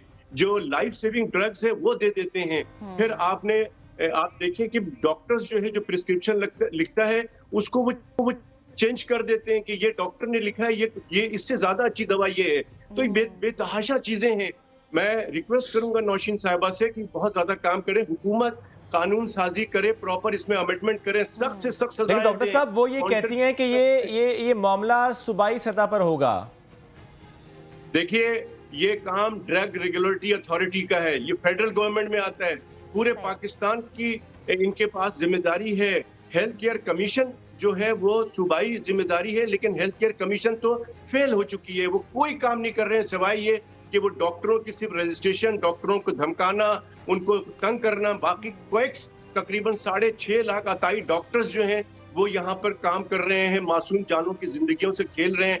आप मुझे बताइए, बेतहाशा लोग जो है वो एंटीबायोटिक लिखते हैं जिससे कि ड्रग रेजिस्टेंस हो गया। हमारे यहाँ टाइफाइड का अब इलाज मौजूद नहीं है। बिल्कुल सही बात है। आगे चल के सिर्फ एक ड्रग्स रह गए हैं जिसको हम XDR टाइफाइड करते हैं, ड्रग रेजिस्टेंट। मैं डॉक्टर साहब को क्या क्या बात बताऊं। ये नौशीन साहिबा डॉक्टर हैं भी हैं और काम भी अच्छा कर रही हैं, लेकिन अनफॉर्चुनेटली ये सही कह रही हैं कि बहुत कुछ हो रहा है, लेकिन अनफॉर्चुनेटली कुछ हो नहीं रहा है। बिल्कुल। और कैसे साहब, जब नौशीन साहिबा ये भी बात करें ना कि इंसान की और शहरियों की जिम्मेदारी है, नौशीन साहिबा एक कुछ चीज़ मुझे प्लीज़ ज़रा ये बताएगा कि अगर कोई पेशेंट उसको स्ट्रेचर पे लिटाया गया और जो उसके साथ आया है उसको ये कहा जाता है कि जाके आप दवाइयाँ लें, वो जब दवाई लेने जाता है तो एक एक्सपायर्ड दवाई दे दी जाती है, और जब वो शिकायत करता है तो वो कहता है कि नहीं एक्सपायर्ड दवाई है, एक्सपायर डेट होने के अलावा ये 2-3 महीने तक चल सकती है। इस सिचुएशन में वो क्या कर सकता है? उसका पेशेंट तो मुश्किल में है और फ़ौरन से दवाई चाहिए, तो ऐसी सिचुएशन में आप बताएगा कि क्या करना चाहिए फिर शहरियों को?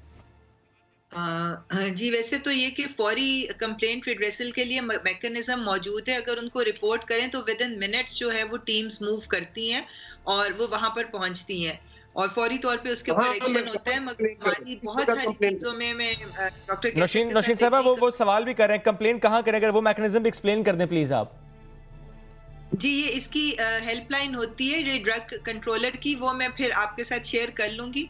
वो हर सूबे की ज़ाहिर है अपनी एक हेल्पलाइन है, वो फिर मैं आपको उसकी नौशीन साहब, जब सूबों की बात आप करते हैं, बलूचिस्तान में तो ड्रग रेगुलेटरी एक्ट ही मौजूद नहीं है। नहीं जी, जो ड्रग कंट्रोलर होते हैं, हाँ जी, ये बलूचिस्तान का, चूंकि वहाँ पर हमारी गवर्नमेंट नहीं, मगर मैं आपको केपी का और पंजाब का और फेडरल गवर्नमेंट का बता सकती हूँ कि यहाँ पर तो मैकेनिज्म्स बिल्कुल मौजूद हैं। और बल्कि ये 2017 में एक अमेंडमेंट एक्ट लाया गया था पंजाब असेंबली में, उस वक्त चूंकि मैं पंजाब असेंबली की मेंबर थी, तो इसको बहुत ज्यादा स्ट्रॉन्ग कर दिया गया है। लेकिन डॉक्टर साहिबा, बलूचिस्तान भी पाकिस्तान का हिस्सा है, वजीर आजम वहाँ के भी वजीर आजम है, बेशक ये मामला सूबाई हो, लेकिन क्या वजीर आजम या आप नहीं कह सकते बलूचिस्तान की हुकूमत को कि भाई ड्रग रेगुलेटरी अथॉरिटी तो बनाओ, इस मैकेनिज्म को तो देखो? जी बिल्कुल नहीं, वहां पर बननी चाहिए थी। मैं जरूर ये मैसेज जो है आज, बल्कि मैं खुद बलूचिस्तान की हेल्थ डिपार्टमेंट से बात करूंगी। ये मेरे इल्म में नहीं था कि बलूचिस्तान के अंदर इस तरह से ड्रग एक्ट मौजूद नहीं है, मगर ये वैसे ड्रग एक्ट 1976 जो है वो पाकिस्तान का मौजूद है और 18वीं तरमीम के बाद वो सारी प्रोविंसेस ने उसको अडॉप्ट किया था। और मगर मैं ये भी आपको बता दूं कि पाकिस्तान तहरीक इंसाफ की गवर्नमेंट ने आने के बाद तमाम ड्रग एक्ट को रिव्यू किया है और आने वाले कुछ दिनों में आप देखेंगे कि एक रिवाइज्ड ड्रैप का एक्ट जो है वो आएगा। ये हमारे रिफॉर्म्स का हिस्सा है, क्योंकि बिल्कुल ड्रैप के अंदर बहुत सारे रिफॉर्म्स की जरूरत है, बहुत सारी बेहतरियां लाने की जरूरत है, तो इसके ऊपर काम हो रहा है और आने वाले कुछ दिनों में जो है वो पार्लियामेंट में ये ड्रैप एक्ट जो नया वाला है ये पेश कर दिया जाएगा। चलें ठीक है, ये तो एक इत्मीनान बख्श बात लग रही है, हुकूमत इससे मुतालिक सोच है। जी प्लीज आप मशवरा दीजिए सर। इसमें मैं चाहता ये हूँ कि आवाम को भी और नौशीन साहिबा को भी, ताकि ये असेंबली में या इसकी कानून साजी करें कि तमाम मेडिकल स्टोर पे जब लोग दवाइयां खरीदने जाते हैं तो मेडिकल स्टोर वाला उनको रसीद जरूर उनसे डिमांड करे और मेडिकल स्टोर वाले को बाउंड करें कि चाहे वो एक टैबलेट पैरासीटामोल की क्यों ना दें, उसकी रसीद जरूर दें, ताकि वो फिर बाउंड हो जाएगा कि वो जो कुछ भी दे रहा है वो सही दे रहा है या गलत दे रहा है, वो ये एक्सपायरी दे रहा है, वो जिम्मेदार होगा, ताकि कुछ आप इसमें जो है बेहतरी ला सकेंगे। लिहाजा मैं समझता हूँ कि सिंसियरिटी के साथ अगर काम किया जाएगा, और मैं बहुत उम्मीद करते हैं, हम भी करते हैं, पाकिस्तान मेडिकल एसोसिएशन भी करती है, पूरी आवाम पाकिस्तान की पीटीआई हुकूमत से बहुत उम्मीद रखती है, लेकिन अनफॉर्चुनेटली हमें मायूसी होती चली जा रही है। खुदारा हेल्थ का निज़ाम बेहतर करें, मेडिकल एजुकेशन का निज़ाम बेहतर करें, बहुत सारी प्रॉब्लम्स हैं और मैं समझता हूं कि पाकिस्तान मेडिकल एसोसिएशन के साथ मुशावरत करें तो आपको बहुत अच्छा, पाकिस्तान मेडिकल एसोसिएशन हर वक्त तैयार है हम अपनी हुकूमत को सपोर्ट करने के लिए रिगार्डिंग हेल्थ इश्यूज। तो मैं समझता हूं कि आवाम की खातिर, सिर्फ आवाम की खातिर इस वक्त फोकस करें, कोरोना के ऊपर फोकस करें, हेल्थ के ऊपर फोकस करें। साहब ये तो आप वो बता रहे हैं जो हुकूमती जिम्मेदारी है, जो बड़े बड़े हमारे जो बड़े बड़ी कुर्सियों पर बराजमान है, ये उनकी जिम्मेदारी है। अवाम की आपकी नज़र में क्या जिम्मेदारी बनती है? अवाम को अवेयरनेस देना भी तो फिर हमारा ही काम है, उनको ये बताना कि ये चीज़ गलत है, ये सही, ये हमारी हुकूमत का काम है। अवाम की तमाम तर मामले में आप क्या समझते हैं कि क्या जिम्मेदारी है? देखिए, मैं समझता हूँ कि पाकिस्तान मेडिकल एसोसिएशन बारहा, आप भी जानते हैं, आपकी थ्रू भी अभी भी हम यही काम कर रहे हैं, हम बारहा अवेयरनेस की कोशिश करते हैं, मीडिया के through, print media, electronic media, seminar करते हैं, बहुत सी जगहों पे जाता हूं, मैं खुद जाता हूं, हमारे लाहौर के दोस्त जाते हैं, हमारे दूसरे सूबे के लोग जाते हैं और मैं समझता हूं बिल्कुल ठीक चाहिए, जैसे हुकूमत को भी चाहिए कि अवेयरनेस पर काम करे। बिल्कुल ठीक है डॉक्टर साहब।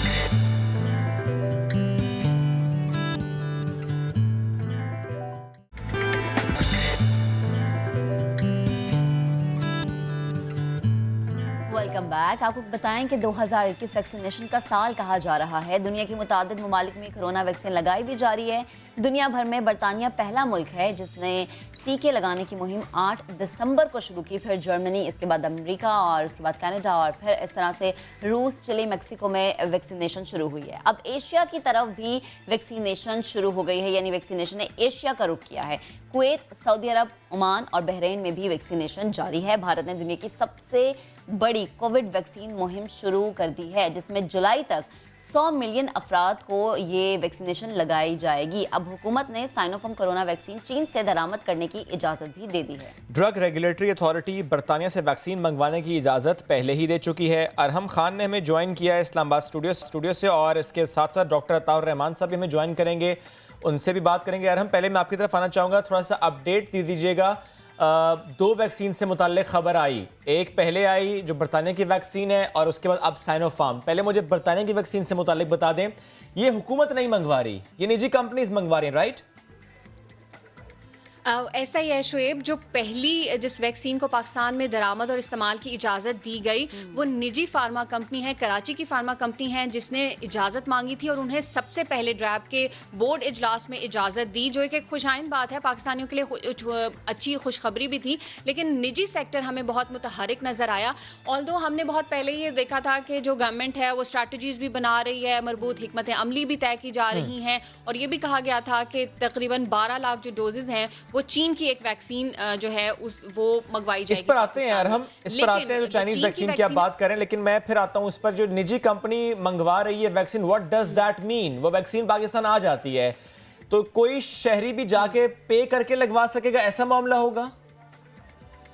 बिल्कुल ऐसा ही है। जब वो जो बरतानिया की वैक्सीन पाकिस्तान आ जाएगी तो जिस तरह से मैं, आप हैं, हम लोग सब जाके वो वैक्सीन लगवा सकते हैं। कब आ जाएगी? ऐसी कोई डेट अनाउंस की गई है? हम वो वैक्सीन कब आएगी पाकिस्तान में इस्तेमाल हो सकती है?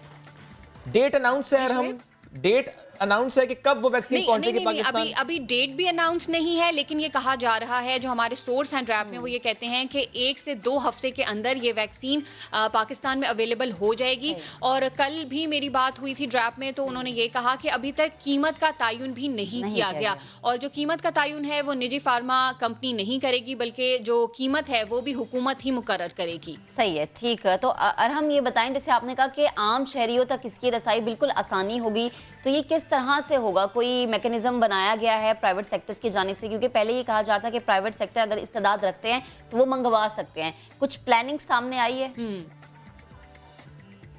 इस हवाले से बहुत सारे जो हुकूमत के प्रोग्राम्स हैं वो चल रहे हैं। जिस तरह इस्लामाबाद में तकरीबन 2 से 3 हफ्ता पहले तरलई में हमारा एक प्रोग्राम हुआ था, जिसमें बताया गया और लोगों को तरबियत भी दी जा रही है कि किस तरह से जो कोरोना की वैक्सीन है वो लगाई जाएगी।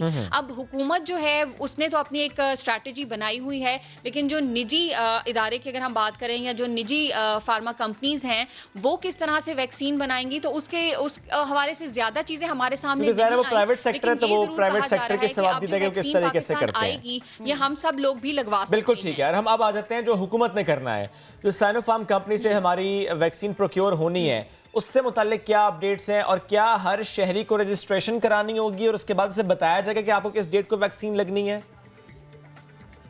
अच्छा, इसमें शुएब ये है कि जिस तरह से हम लोग यंग हैं तो हमें तो ये हुकूमत वाली वैक्सीन पहले मरहले में नहीं लगेगी। हुकूमत ने ये वाजे किया हुआ है कि पहले मरहले में हेल्थ केयर वर्कर्स को लगेगी। अब हेल्थ केयर वर्कर्स में डॉक्टर्स भी आते हैं, नर्सेज भी आते हैं, जो लेबॉर्ट्रीज में काम करने वाले लोग हैं वो भी आते हैं, एम्बुलेंसेज वाले आते हैं, जो हॉस्पिटल के गार्ड्स होते हैं वो भी आते हैं। कलामी की माजरत, ये बात अपनी मुकम्मल जरूर कीजिएगा अरहम, लेकिन इस वक्त डॉक्टर अताउर रहमान साहब चेयरमैन टास्क फोर्स हैं, उन्होंने हमें ज्वाइन किया। कोरोना टास्क फोर्स के चेयरमैन डॉक्टर अताउर रहमान साहब, आपको हम वेलकम करेंगे शो में। सर, थोड़ा सा बता दीजिएगा कि दुबई में साइनोफार्म की वैक्सीन कब से लग रही है? सर, पाकिस्तान चाइना का दरीना दोस्त है सर, लेकिन पाकिस्तान में अभी तक वैक्सीन नहीं आई।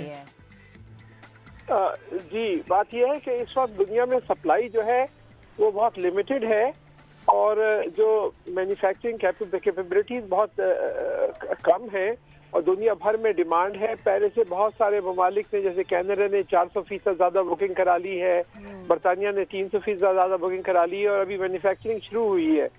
तो ये जो दुबई में जो डोजेस लगती रही है, पहले क्लिनिकल ट्रायल्स की लगती रही है, और फिर अब जो इमरजेंसी यूज की लग रही है सर, अब तो बात सही है, लेकिन बहुत कम ममालिक में स्टार्ट हुआ है अभी तक जनरल वैक्सीनेशन प्रोग्राम। सर क्या पाकिस्तान ने इसमें ताखीर की है सर, डोजेस बुक कराने में, कांटेक्ट करने में कंपनी से, क्या पाकिस्तान ने ताखीर की है सर? जी नहीं, ताखीर बिल्कुल नहीं की, बल्कि कंपनी जो है ऑर्डर बुक नहीं कर रही हैं। मसला ये है, ये हमारे सर अगर कुछ ममालिक में वैक्सीन लगना शुरू हो गई हैं और वो ममालिक जिन्होंने वैक्सीन पर कोई काम नहीं किया दूसरे ममालिक से मंगवाई हैं और लगवाई हैं सर, तो पाकिस्तान ने फिर ताखीर कैसे नहीं की सर? बात यह है कि ये आपके हाथ में नहीं है, ये मैन्युफैक्चरर के हाथ में है कि कितनी उनके पास कैपेसिटी है और किसको वो देते हैं, आपके हाथ में नहीं है सर। लेकिन क्या पाकिस्तान ये एक्सपेक्ट नहीं कर रहा था कि चाइना सबसे पहले पाकिस्तान को तरजीह देगा वैक्सीन देने से मुताल्लिक? जी नहीं, ऐसी कोई बात नहीं है कि सबसे पहले तरजीह नहीं, बल्कि उन ममालिक में शामिल है पाकिस्तान जिसको तरजीही बुनियाद पे दी जाएंगी। पहला मुल्क नहीं होगा, ये कहीं तय नहीं हुआ। और इसी वजह से अभी आपको, जैसे कि मैंने पहले भी कहा था आपके प्रोग्राम में, आपको कई महीने इंतजार करना पड़ेगा इससे पहले कि क्वांटिटी में ये मिलना शुरू हो। डॉक्टर साहब एक ये चीज बता दें कि वो कितने महीने होंगे जितने महीने इंतजार करना पड़ेगा, और क्यों हुकूमत कोई हतमी तारीख नहीं दे पा रही है? कम से कम 6 से 12 महीने आपको चाहिए होंगे इससे पहले कि बड़ी तादाद में वैक्सीन दुनिया की मुल्क में अवेलेबल हो जाएं। उससे पहले आपको ये आसानी से नहीं मिलेंगी। सर क्या फरवरी में हो सकती है, क्या नेक्स्ट मंथ फरवरी में पाकिस्तान में वैक्सीनेशन का आगाज हो रहा है या नहीं हो रहा सर? जी अभी मेरे इल्म में कोई नहीं है इस तरह का, क्योंकि कोई वैक्सीन के ऑर्डर बुक नहीं किए गए, क्योंकि सप्लायर जो है देने के लिए तैयारी नहीं है, उनके पास वैक्सीन है ही नहीं देने के लिए। सर तो जो निजी कंपनीज कराची की जिन्होंने खुद से डील किया कंपनीज के साथ, और पाकिस्तान जो कह रहा है कि साइनोफार्म से हम लेंगे, तो व्हाट डज दैट मीन कि उसमें बहुत ताखीर है अभी? इसका मतलब ये है कि आप अपनी पूरी कोशिश कर रहे हैं, कंपनीज को अप्रोच कर रहे हैं दुनिया की कि वैक्सीन दे, लेकिन वैक्सीन के सप्लायर जो हैं वो उनके पास वैक्सीन देने के लिए है ही नहीं मौजूद, तो आपको देंगे क्या? एक बात और सर, क्या पाकिस्तान खुद से वैक्सीन पर काम कर रहा है सर? जी नहीं, हमारे यहाँ तो अभी 10 साल तक हम इसके केपेबल नहीं होंगे। ठीक है सर, वैक्सीन को डेवलप हम खुद डेवलप नहीं कर सकते, फार्मास्यूटिकल इंडस्ट्री में बेसिक मैन्युफैक्चरिंग है ही नहीं। ठीक है सर, ये हम खुद नहीं कर रहे, प्रोक्योर ही करना होगा। बहुत शुक्रिया मौजूद है, आप एक ब्रेक लेंगे, वापस आएंगे, साथ रहिए।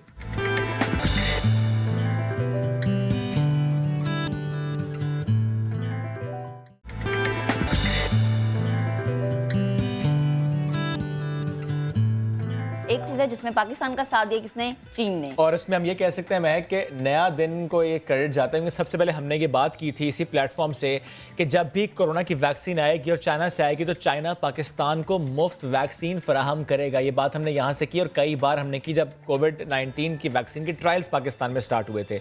और अब शाह महमूद कुरैशी साहब ने ये बात की है कि कोरोना की 5 लाख वैक्सीन 31 जनवरी तक यानी आइंदा चंद रोज में पाकिस्तान को दे दी जाएंगी। जो पहली खेप है ये खैर सगाली के तौर पर पाकिस्तान को। देखिए पाक चीन दोस्ती हमेशा से मशहूर, हम कहते हैं जी समंदर से गहरी, हिमालय से ऊंची और शहद से भी ज्यादा मीठी ये जो दोस्ती है, फिर रंग भी तो लाती है ना, फिर दोस्त इसी वक्त के लिए तो होते हैं, इसी तरह पे काम आते हैं। ये हमने सवाल किया था कि और मुल्कों में चाइनीज वैक्सीन कैसे पहले पहुंच गई, तो उस पर अता रहमान साहब ने कहा नहीं ऐसी कोई बात नहीं है कि चाइना पहले पाकिस्तान को देगा। लेकिन हमने पहले भी कहा था, आज फिर कहते हैं क्योंकि ये दोस्ती है, बड़ी गहरी है और हमारे ताल्लुकात इतने अच्छे हैं कि चाइना ने ये पहली खेप फ्री पाकिस्तान फ्री दिया भाई। 31 जनवरी तक आ जाएगी। वज़ीर ख़ारिजा शाह महमूद कुरैशी कह रहे हैं कि फरवरी तक 11 लाख डोज मुयस्सर होंगी।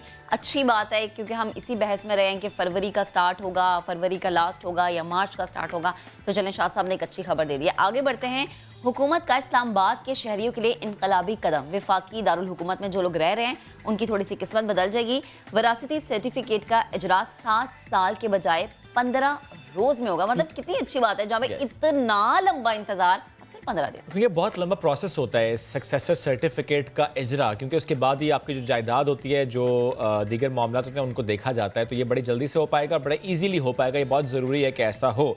बढ़ते हैं आगे पहले टॉपिक की तरफ, जो कि है हमारा सियासी नाश्ता और ब्रॉडशीट स्कैंडल से मुताल्लिक आज हम जरा बात कर लेते हैं। ब्रॉडशीट कंपनी की जब आप बात करते हैं तो इस कंपनी ने शरीफ खानदान के असासों का सुराग लगाया, ये उनकी तरफ से कहा गया था।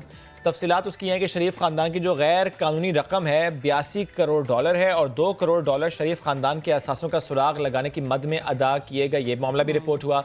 लाइबिलिटी की मद में 2 करोड़ 10 लाख डॉलर देने थे, सूद समेत 2 करोड़ 90 लाख डॉलर अदा किए गए।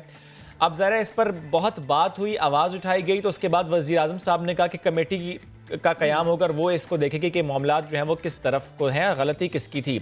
इस कमेटी में शिबली फराज साहब, शीरीन मज़ारी साहिबा और फवाद चौधरी जो हैं वो 3 रुकन शामिल है इस कमेटी और 3 रुकनों पे जो है ये मुश्तमिल कमेटी है। इसके अलावा पाकिस्तान कोविड-19 की वैक्सीन के हवाले से दुनिया भर में कहाँ खड़ा है और इन तमाम मामलात पर बात करने इंतहाई ज़रूरी है, क्योंकि अवाम के कंसर्न्स बहुत ज़्यादा है। ब्रॉडशीट जब हमारे जहन में ये नाम आता है तो गुज़श्ता दिनों में इसकी बहुत ज़्यादा बाज़गश्त सुनी गई और हुकूमत की जानिब से ये कहा गया कि मुस्लिम लीग नून के लिए ये दूसरी पनामा लीग्स जो है ये साबित हो सकती है और जो बची कुची नून लीग है उसको ये ले डूबेगी। ये हुकूमती नुमाइंदगान के बयानात थे जो कि मुख्तसर करके आपको बता रहे हैं।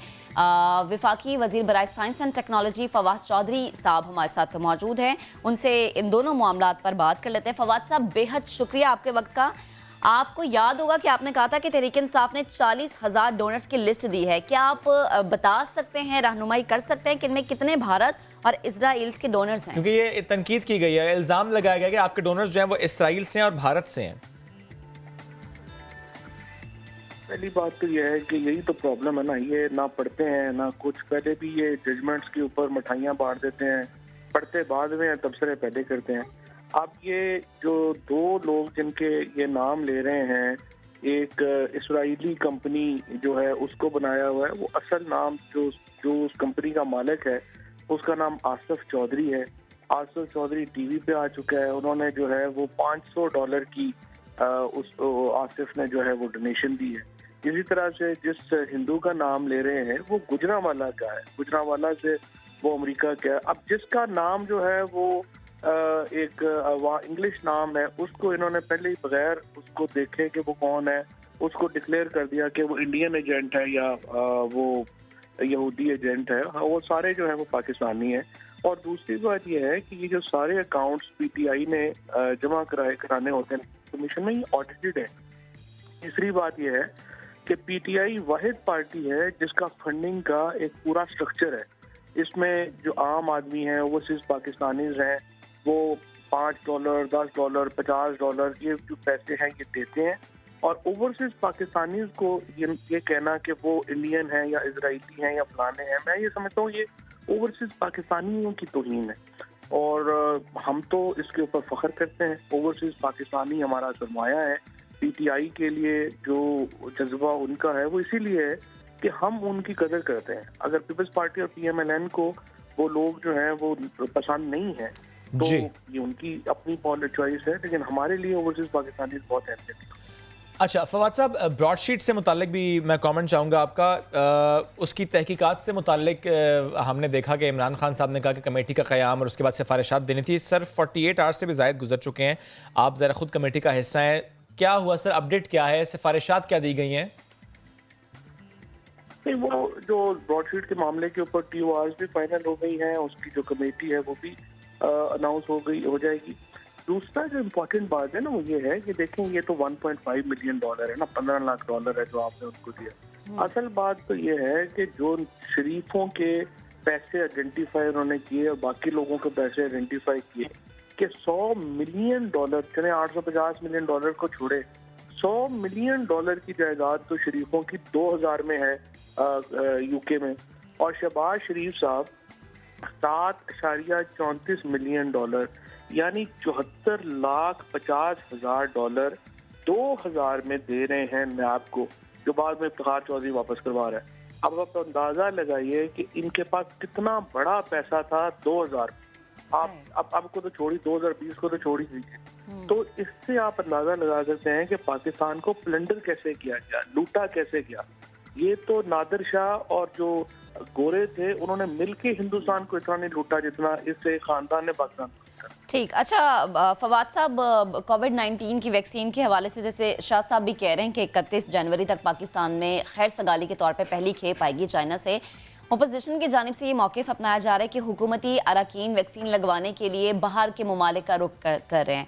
कितनी सदाकत है इस स्टेटमेंट में जो अपोजिशन की जानिब से दी जा रही है? ये पहली बात तो ये है कि अभी तक तो वैक्सीन जो है कई मुल्कों में जो शुरू हुई है वो 80 साल से ज़्यादा लोगों को लगा रहे हैं। और जो वैक्सीन सबसे ज़्यादा लगी है वो तो पाकिस्तान में लगी है, लेकिन ट्रायल्स में लगी है। बहुत सारे ट्रायल्स के अंदर जो है वो वैक्सीन पाकिस्तान में लगवाई है, लेकिन मेरा नहीं ख्याल कि वज़ीर आज़म और काबीना के किसी रुकन ने भी वैक्सीन जो है वो अभी तक लगवाई है, ना ही कोई सीनियर लोग जो बाकी हैं उन्होंने कोई वैक्सीन जो है वो अभी तक कोई लगवाई है। और कोई भी ट्रायल्स में जाहिर है तो लोगों की एक मर्जी है, जैसे कई लोगों ने, जैसे गवर्नर पंजाब जो है उन्होंने वैक्सीन जाके लगवा ली, ट्रायल में लगवा ली, लेकिन वो ट्रायल्स के लिए तो अभी भी मेरा ख्याल 100-150 बंदा और भी चाहिए तो जिसको लगवा। ठीक है, नहीं जिसने भी लगवाया पाकिस्तान में उसने कोविड-19 के वैक्सीन ट्रायल में पार्टिसिपेट किया है। एज सच वैक्सीन अभी तक किसी ने नहीं लगवाई। फवाद साहब, एक मामला और इस पर भी कमेंट कीजिएगा। इलेक्ट्रिक व्हीकल पॉलिसी से मुताल्लिक जब हम बात करते हैं, ज़ाहिर है आपकी मिनिस्ट्री भी इसको देख रही है, और गुज़श्ता रोज़ हमारे शो में इंजीनियर आसिम अयाज साहब ने कहा कि जो 4 व्हील इलेक्ट्रिक पॉलिसी है वो बन चुकी है। सर सवाल ये, अगर पॉलिसी बन चुकी है, इम्प्लीमेंट हो चुकी है, फिर सर ये जो गाड़ियाँ हैं ये सेल क्यों नहीं हो रही? जो कंपनीज इनको बना रही हैं वो इंतज़ार क्यों कर रही हैं इस पॉलिसी का? इसमें हिंड्रेंस क्या है सर? अभी तक ऑर्डिनेंस जारी नहीं हुआ और इंडस्ट्रीज मिनिस्टर से मेरी कल भी हमारे साहब से बात हो रही थी और मैंने उनसे यही रिक्वेस्ट किया है कि जल्द से जल्द ये ऑर्डिनेंस जो है वो प्रेसिडेंट साहब को भेजा जाए और ये सेशन, नेशनल असेंबली के सेशन से पहले ये ऑर्डिनेंस आना चाहिए। लेकिन मुझे नहीं समझ आ रही कि अभी तक ये ऑर्डिनेंस जो है वो हम क्यों नहीं ला पाए। ठीक, फवाद साहब बेहद शुक्रिया, आप गुफ्तगू कर रहे थे, सुबह के वक्त आपने वक्त निकाला और अच्छी अच्छी बातें, बहुत ज़्यादा इन्फॉर्मेशन भी हमें दे दी। लाहौर के तलबा की दस्तावेजी फिल्म बाबू ने 1 साल में ही दर्जन से ज़ायद अवार्ड्स अपने नाम कर लिए हैं। हर महीने एक अवार्ड, हर महीने रिपोर्ट दिखाते हैं।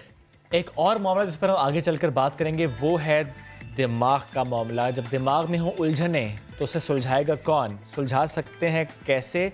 और क्या ये सुलझाना इतना आसान होता है? इसको समझना सबसे पहले ज़रूरी है कि उलझन है, फिर सुलझाने की बात करेंगे। एक अहम मौजू इस पर डिस्कस करेंगे ब्रेक के बाद, साथ रहिए।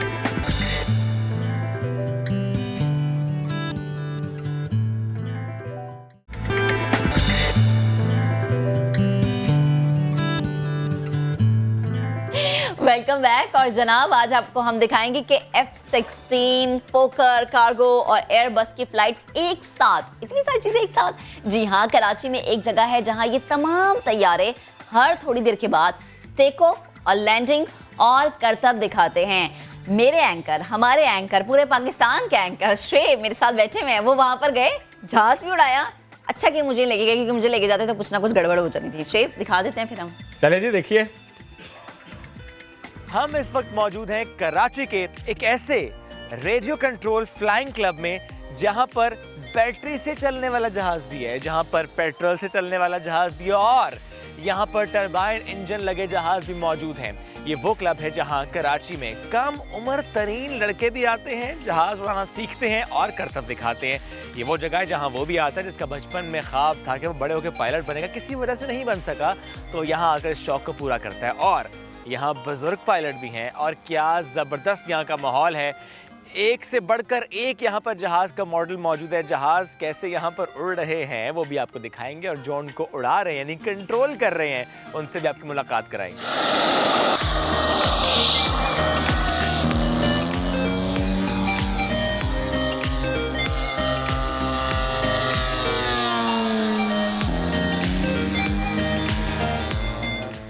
में जब यहाँ पे मैंने फील्ड ज्वाइन की थी तो उस टाइम पे गाइडेंस इतनी तो नहीं थी, लेकिन जितनी थी उन्होंने हमें बहुत गाइड किया। मेरा पहला जहाज़ था जो कि मैंने स्क्रैच बिल्ड किया था, घर पे बनाया था, और फिर यहाँ पे आके टेस्ट फ्लाइट हुआ। उसके बाद मुझे मोटिवेशन काफ़ी मिली। बहुत सारे मैनूवर्स हैं, बहुत सारी किस्म के मैनूवर्स हैं, कुछ नए नए हैं, कुछ बहुत पुराने भी हैं। होवरिंग बहुत एक कॉमन मैनूवर है जिसमें आपका जहाज़ जो है वो वर्टिकल पोजीशन में एक ही जगह पे रहता है। तो उसमें क्या होता है कि सारे कंट्रोल सरफेसेस काम करते हैं, जो कि एक बहुत बेसिक मैनूवर है जो कि ज़्यादातर फ्लायर सीखते हैं। मैंने अपनी पूरी लाइफ में 3 कॉम्पिटिशन्स में हिस्सा लिया था। पहला कंपटीशन था, बहुत नर्वस था। थर्ड आया, इन हाउस कंपटीशन था। सेकंड कंपटीशन ऑल ओवर था, मतलब नेशनल, जो कि हम लाहौर गए थे। उसमें ऑल ओवर पाकिस्तान से, मतलब गुजरांवाला, इस्लामाबाद, फैसलाबाद, कराची, सबसे लोग आए थे। उसमें मैं यंगेस्ट भी था उस टाइम पे और अभी भी currently I am the youngest player of Pakistan. तो उसमें मैं फ़र्स्ट आया था, वो कंपटीशन जीता था।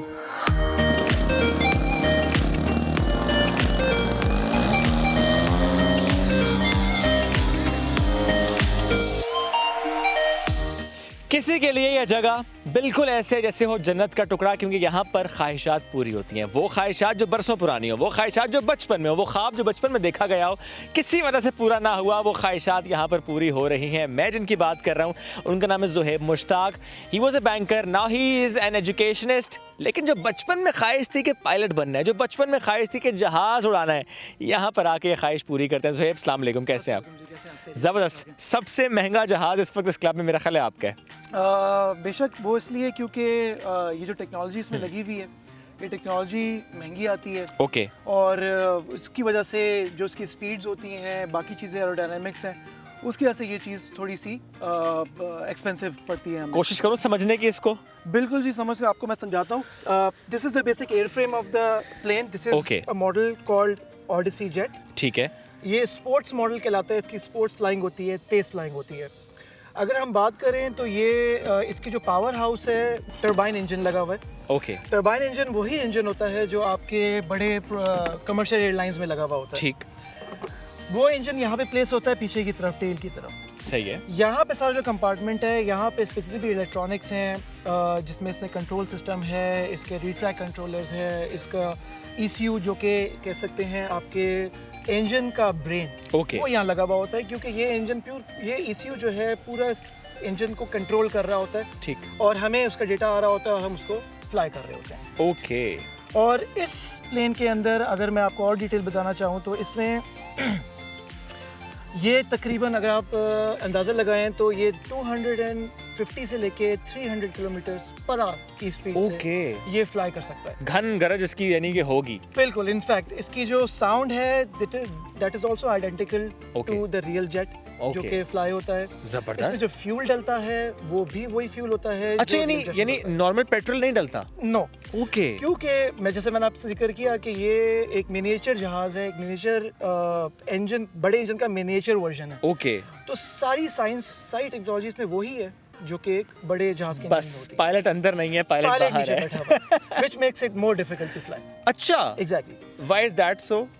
वजह ये है कि मेरे वाले साहब खुद भी पायलट थे। माशाल्लाह। और जब उनको बचपन से मैं दिखता हुआ आ रहा हूँ फ्लाई करते हुए, तो जब मैं उनको बोलता था कि आप मेरे साथ इस हॉबी में आए, तो वो 1-2 बार आए भी, उन्होंने देखा भी, तो उनको बहुत डिफिकल्ट लगा कि यार ज़मीन पे खड़े होके जहाज़ को देख के उसकी स्पीड का अंदाज़ा लगाना, उसके कंट्रोल्स का अंदाज़ा लगाना, which is very challenging. एक पायलट ने ये कहा कि ये वो ज़्यादा चैलेंजिंग है, तो जाहिर है फिर तो वो होगा डेफिनेटली। तो बस फिर लेकिन चूँकि मैंने जब स्टार्ट किया तो बहुत छोटे छोटे जहाज़ों से स्टार्ट किया, दैन स्लोली एंड ग्रेजुअली मैं बढ़ता जहाज़ के साइज, स्पीड बढ़ाते राइट नाउ मेरे पास एक ये जहाज़ है। ओके। 2 जेट्स मेरे पास और भी हैं। ओके। घर पे पड़े हुए क्योंकि एक टाइम पे हम नहीं जा सकते हैं। ज़ुहैब, आपकी ज़िंदगी में इस जहाज़ की इम्पोर्टेंस क्या है? सर ये समझ लें, it's just like my kid. कुछ समझ पाए, क्यों ना इसकी फ्लाइंग देखी जाए। बिल्कुल जी। ज़बरदस्त। देखते हैं कि घन गरज कैसी है, इसकी स्पीड कैसी है और वो कैसे महारत से उसे कंट्रोल करते हैं। जहाज टेक ऑफ करेंगे, करतब जैसे वो दिखाएंगे वो आप देख पाएंगे। इस वक्त turbojet is ready to take off और जा रहा है आसमानों की तरफ। इसकी घन गरज है शानदार। क्या ज़बरदस्त टेक ऑफ किया था और ये ज़ुहैब मुश्ताक इसको कंट्रोल कर रहे हैं। देखते हैं कि कैसे ज़बरदस्त करतब वो इस एयरक्राफ्ट के हमें दिखाते हैं आज। उसके बाद और जो पायलट्स हैं वो इसी तरह से कंट्रोल करेंगे इन जहाज़ों को, और उसके बाद हम देखेंगे कि क्या ज़बरदस्त माहौल होगा आसमान पर भी। आप देखिएगा कि स्मोक भी नज़र आएगी आपको इसी फ़ज़ा में।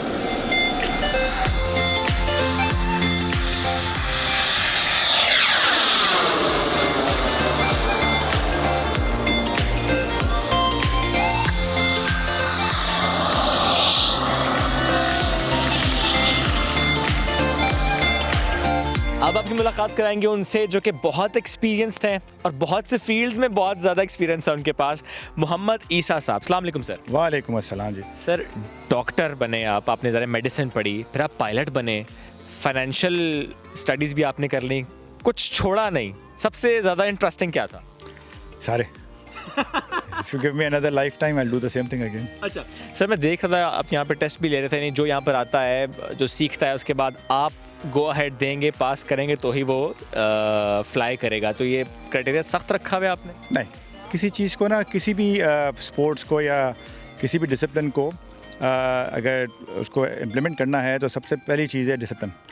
सो हमारे एक क्राइटेरिया है और क्राइटेरिया में ये है कि जब तक हम ये ना समझ जाएं कि एक शख्स जो सीखने आया है, चुनाचे वो घर से आया है, पहले तो उसको हम ट्रेनिंग देते हैं, उसको बेसिक से सिखाते हैं। इट माइट टेक महीना, it might take 6 months, depend करता है वो साहब कितना उनमें है जो सुजू है। जब एक बार वो क्लियर हो जाता है तो उसको उस वक्त तक क्लियर नहीं करते फ्लाइंग करने के लिए अकेले, जब तक कि उसका टेस्ट मैं या रेहान साहब जो यहाँ पर हैं वो ना ले लें। टेस्ट वो क्लियर करते हैं तो इसका मतलब है कि हमारा बेसिक क्राइटेरिया जो है, जो कि सेफ्टी का है, वो क्लियर हो गया है।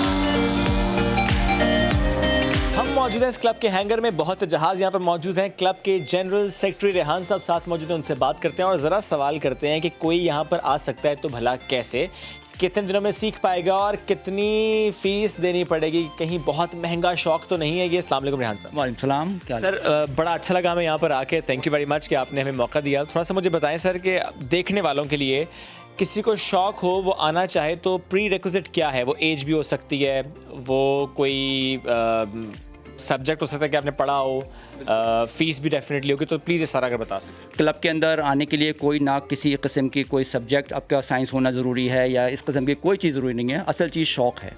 शौक़ आपको है तो आप यकीनन इस क्लब के अंदर ज्वाइन कर सकते हैं और फ्लाइंग को अपना एज अ हॉबी अडॉप्ट कर सकते हैं। जी, जहाँ तक फ़ीस का ताल्लुक़ है तो एवरीबॉडी इज़ वेलकम। हम कोई किस्म का कोई चार्जेस नहीं लेते। कोई चार्जेस नहीं लेते? इनिशियली कोई चार्ज नहीं है, क्योंकि हम चाहते हैं कि इसमें ज़्यादा से ज़्यादा लोग आएँ और इस हॉबी को जो है वो अडॉप्ट करें, इसलिए इनिशियली कोई चार्जेस नहीं है। जब वो एक दफ़ा क्लब के अंदर आ जाता है और अपने इसको फील करता है कि हाँ जी मुझे ये हॉबी अडॉप्ट करनी है, तो फिर एक हम उसके अंदर भी कोई सच वो नहीं है कि कुछ बहुत ज़्यादा फ़ीस चार्ज करनी है। हम एक बहुत मिनिमम सी फ़ीस से स्टार्ट लेते हैं, जो वो अफोर्ड कर सकता है। 500 रुपये, 1000 रुपये, जो मैक्सिमम फ़ीस है हमारी वो 2000 रुपये है। और वो भी जब तक वो फ्लायर कंफर्टेबल फील नहीं करता, हम उससे कोई फ़ीस चार्ज नहीं करते। मिनिमम कॉस्ट क्या है किसी जहाज़ की, मैक्सिमम क्या कॉस्ट है जो यहाँ पे जहाज़ मौजूद है? मिनिमम कॉस्ट का तो ये है कि जब आप फ्लाइंग, कोई नया फ्लायर आता है, उसको फ्लाइंग स्टार्ट करनी होती है, तो तकरीबन एक ट्रेनर उसको चाहिए होता है उड़ाने के लिए। ट्रेनर आपको तकरीबन 40-45 हज़ार रुपये तक कॉस्ट करता है। यहाँ से आप स्टार्ट ले सकते हैं। स्टार्ट लेने के लिए इससे छोटे भी जहाज़ होते हैं, लेकिन ज़्यादा छोटे जहाज़ होते हैं तो उनको ज़रा कंट्रोल करना मुश्किल होता है। तो ये जो मैं आपको ट्रेनर की बात कर रहा हूँ 40-45,000 में, ये एक काफ़ी एक बैलेंस किस्म का साइज़ होता है, जिसमें आप एक फ़्लाइंग सीखने के लिए आपको करामत होता है। और जहाँ तक हाई एंड का ताल्लुक़ है तो हाई एंड की कोई लिमिट नहीं है। आप जो है जितना आपका शौक़ होता है बढ़ता चला जाता है, लाइक लाखों के अंदर भी पहुंच जाता है ये। अच्छा रेहान साहब, सेफ्टी को इंश्योर कैसे किया जाता है यहाँ पर? जी हाँ, ये बहुत अच्छा सवाल है, क्योंकि ये जहाज़ जैसे आपने देखे हैं कि हमारे पास 100 सीसी तक के जहाज़ हैं और ये अगर किसी को हिट कर जाएँ तो काफ़ी डैमेज कर सकते हैं। तो सेफ्टी के पॉइंट ऑफ व्यू से हम ब्रीफिंग देते रहते हैं अपने पायलट्स को कि किस तरह से सेफ़ रह के फ़्लाइंग करनी है। सेफ्टी के लिए आपको एक अपना जहाज़ को किस तरह से रह के आप सेफ उड़ा सकते हैं। सबसे पहले इनिशियली स्टार्ट तो ये होता है कि जब आपका इक्विपमेंट जो है वो 100% ओके होना चाहिए। इक्विपमेंट के अंदर आपकी बैटरीज हो गई, आपका इंजन हो गया, आपका एयर फ्रेम है उसकी स्ट्रेंथ हो गई, ये सारी चीज़ें हम इसको प्री फ्लाइट चेक करते हैं, सारी चीज़ें कि सब चीज़ें इंटैक्ट हैं। फिर उसके बाद जब फ्लाइंग करते हैं तो उस फ्लाइंग के अंदर भी हमारे जो है रनवे है, उसके लिमिट्स हैं कि आपने किन पॉइंट्स के ऊपर जो है जहाज़ अपना नहीं लेके जाना, किस तरह से रह के आपने सेफ़ फ्लाइंग करनी है। इसीलिए हम इसके लिए एक टेस्ट भी लेते हैं सोलो फ्लाइंग करने से पहले, कि जो पायलट है वो इस काबिल है कि वो सेफ़ रह के फ्लाइंग कर सके। Thank you very much Rehan साहब, थैंक यू सो मच। और मुझे बड़ा अच्छा लगा आपसे बात करके, मुझे अच्छा लगा यहाँ पर आकर कि मैं तो कहता हूँ ये वो जगह है जहाँ पर ख्वाब पूरे होते हैं, क्योंकि ख्वाब बहुत से लोग देखते हैं, पायलट बनने के मौका ना मिले तो कोई बात नहीं, क्योंकि ये जगह है जहाँ पर आकर आप जहाज़ उड़ाना सीख सकते हैं। ये वो जगह है जहाँ पर आकर आप कॉम्पिटिशन्स में हिस्सा ले सकते हैं। ख्वाब पूरा करने की ये जगह थी जहाँ पर आज हम आए और हमें खुद आकर बहुत अच्छा लगा।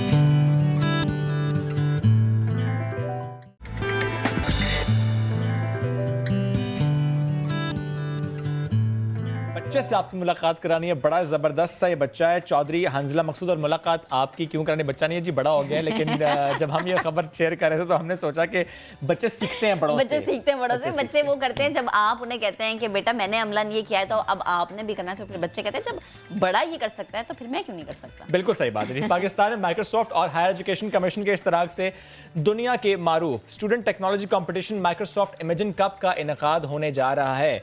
ये जिद्दत पसंदों के लिए सुनहरी मौका है कि वो अपनी ईजादात और तख्लीकात सामने लाकर $75,000 का इनाम जीत सकते हैं। इस साल ये इवेंट वर्चुअल हो रहा है। प्रोजेक्ट्स के जरिए आलमी सतह पर दरपेश मसाइल का हल तलाश किया जाएगा। मसाइल को 4 कैटेगरीज में तकसीम किया गया है, जिनमें अर्थ यानी कुर्रा अर्ज को दरपेश खतरात, तालीम, सेहत और लाइफस्टाइल या रहन सहन शामिल है। चौधरी हंजला मकसूद माइक्रोसॉफ्ट स्टूडेंट एम्बेसडर हैं आप। इनसे हमने सोचा कि इस बारे में बात की जाए। बेहद शुक्रिया आपके वक्त का। सबसे पहले अपना एक्सपीरियंस शेयर कीजिएगा। आपने HEC के प्लेटफॉर्म से इमेजिन कप में हिस्सा लिया, कितना इफेक्टिव ये प्लेटफॉर्म है, कितना इंपॉर्टेंट है और यंग स्टूडेंट्स के लिए ये कितना पर्टिनेंट है?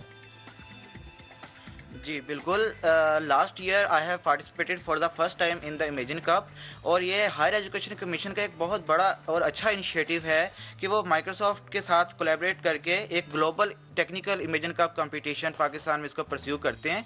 और यह है कि ये स्टूडेंट्स ख़ास तौर पे इसका जो इम्पैक्ट है it's only on the youngsters, जो यूनिवर्सिटी लेवल के जो स्टूडेंट्स हैं उनके ऊपर ये इम्पैक्ट क्रिएट होता है। तो ये जस्ट उनके लिए है जो यूनिवर्सिटी के लेवल के स्टूडेंट्स हैं, ताकि यंगस्टर्स, ताकि वो जो अपनी लर्निंग कर रहे हैं यूनिवर्सिटी में या जो टेक्नोलॉजीज वो लर्न कर रहे हैं उसको वो अपने प्रोजेक्ट्स के अंदर कन्वर्ट कर सकें।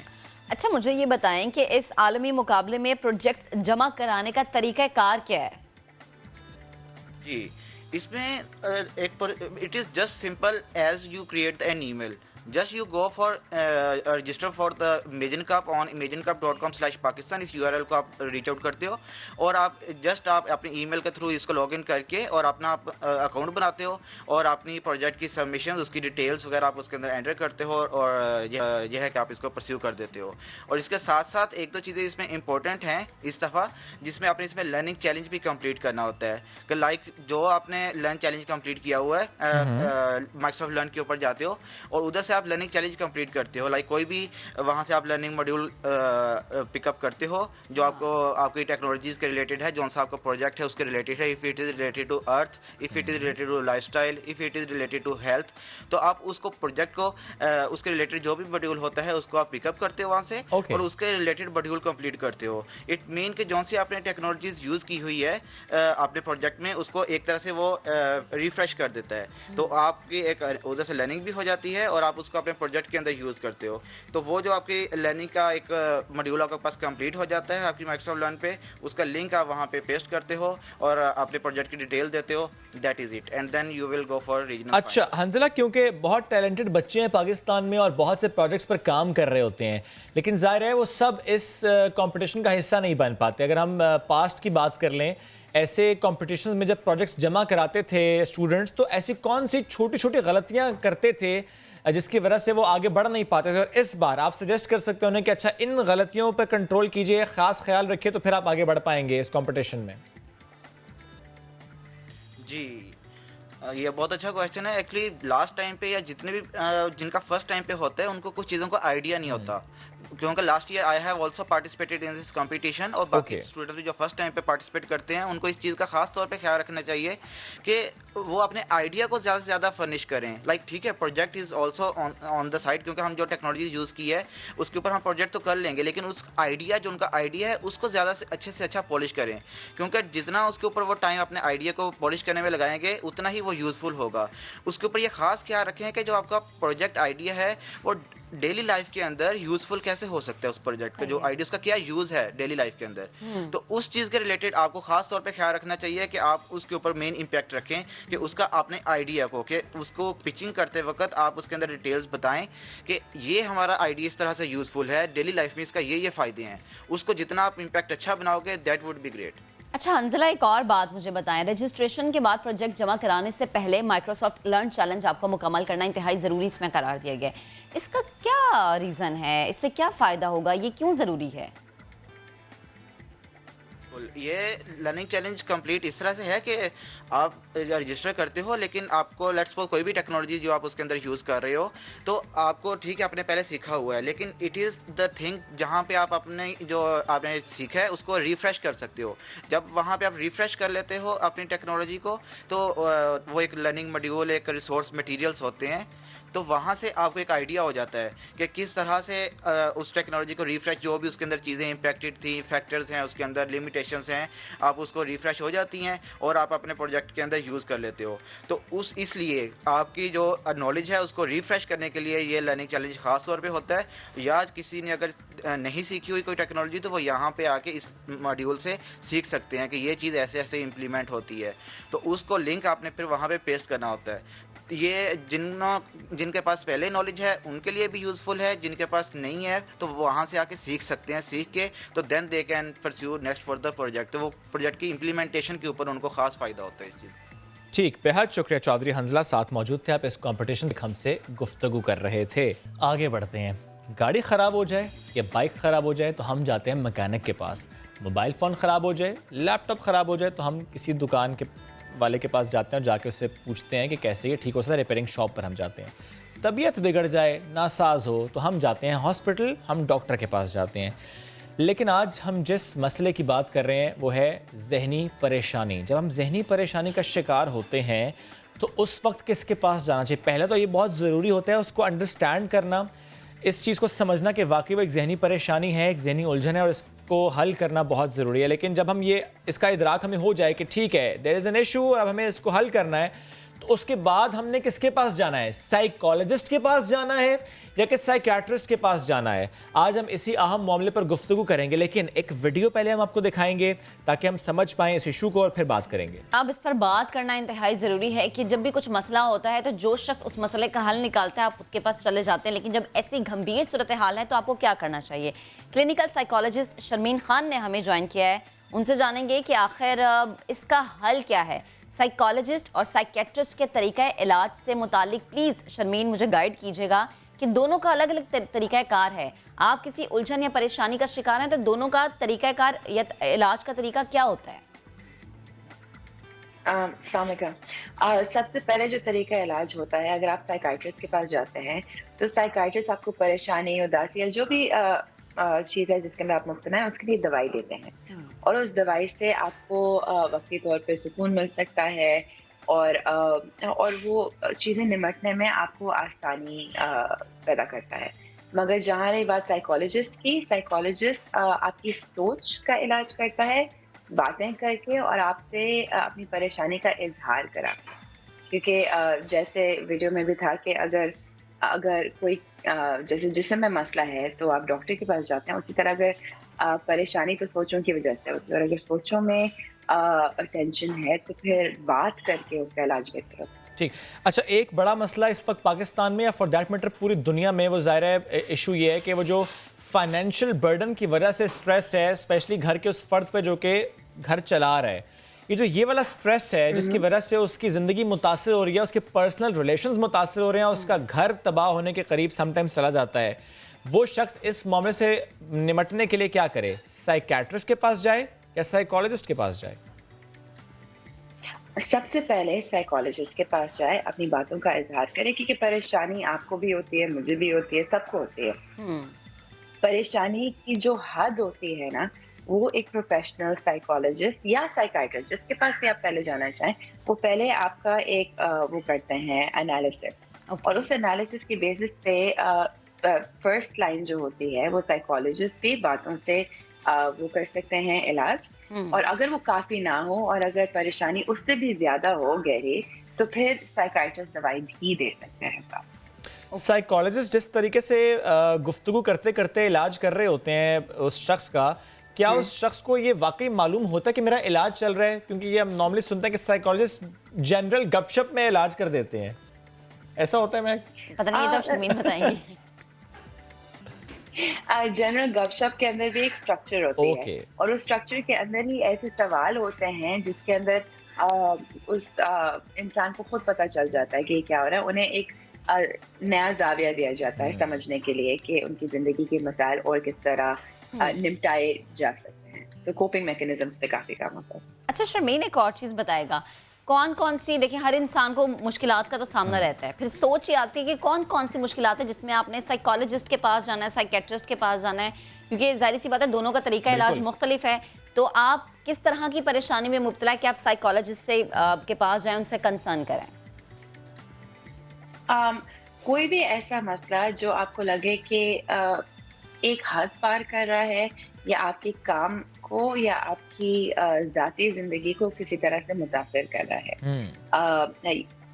और या फिर आप बस उसको हैंडल नहीं कर सकते, कोई भी चीज़ जो आप हैंडल ना कर सकें, जो रोज़मर्रा की टेंशन से ज़्यादा हो, उस वक्त साइकोलॉजिस्ट के पास जाना आपकी बेहतरीन है। ओके, और ऐसे कौन से मामलात हैं जब इंसान को ये सोचना चाहिए कि नहीं, वो शायद साइकोलॉजिस्ट के पास जाएगा तो कुछ हल नहीं है, नाउ ही और शी नीड्स मेडिकेशंस और साइकेट्रिस्ट के पास ही जाना ज़रूरी है? अगर सारी टेक्निक्स पहले भी ट्राई हो चुकी हैं और बिल्कुल भी दिल नहीं लग रहा काम में, नींद मुतासर हो रही है, भूख मुतासर हो रही है, रिश्ते मुतासर हो रहे हैं, तो फिर कभी कभार बेहतर है कि पहले साइकाइट्रिस्ट। अच्छा शमीन, नॉर्मली जब कोई बीमारी होती है तो हम पहले जाते हैं एक जीपी के पास, जनरल फिजिशियन के पास, उसके बाद हम जाते हैं एक स्पेशलाइज्ड डॉक्टर के पास। इन दिस केस क्या ऐसा होता है कि अच्छा पहले आप साइकोलॉजिस्ट के पास जाएं और फिर साइकेट्रिस्ट के पास जाएं, ऐसा होता है यहाँ पे या नहीं, ऐसा नहीं होता? आइडियली जो हमें किताबों में सिखाया जाता है बाहर के मुल्कों के बारे में, वो कहते हैं कि पहले साइकाइट्रिस्ट के पास जाएं, पहले दवाइयाँ मिलेंगी और फिर बाकी से इलाज होगा। मगर क्योंकि काफ़ी ऐसी परेशानियां हैं जो दवाइयों के बगैर भी जिनका इलाज हो सकता है, आप साइकोलॉजिस्ट के पास भी पहले जा सकते हैं, क्योंकि दोनों साइकाइट्रिस्ट और साइकोलॉजिस्ट आपको डायग्नोस कर सकते हैं। सही है। और एक दफ़ा वो डायग्नोसिस आ जाए, वो फिर आपको गाइड कर सकते हैं कि दवाइयों की ज़रूरत है भी या नहीं। सही है, ठीक है। शर्मीन खान हमारे साथ मौजूद थी, बेहद शुक्रिया, आप गुफ्तगू थी, और ये जानना बेहद ज़रूरी है कि आपकी बीमारी और इसका सही इलाज साइकोलॉजिस्ट के पास है या साइकेट्रिस्ट के पास है।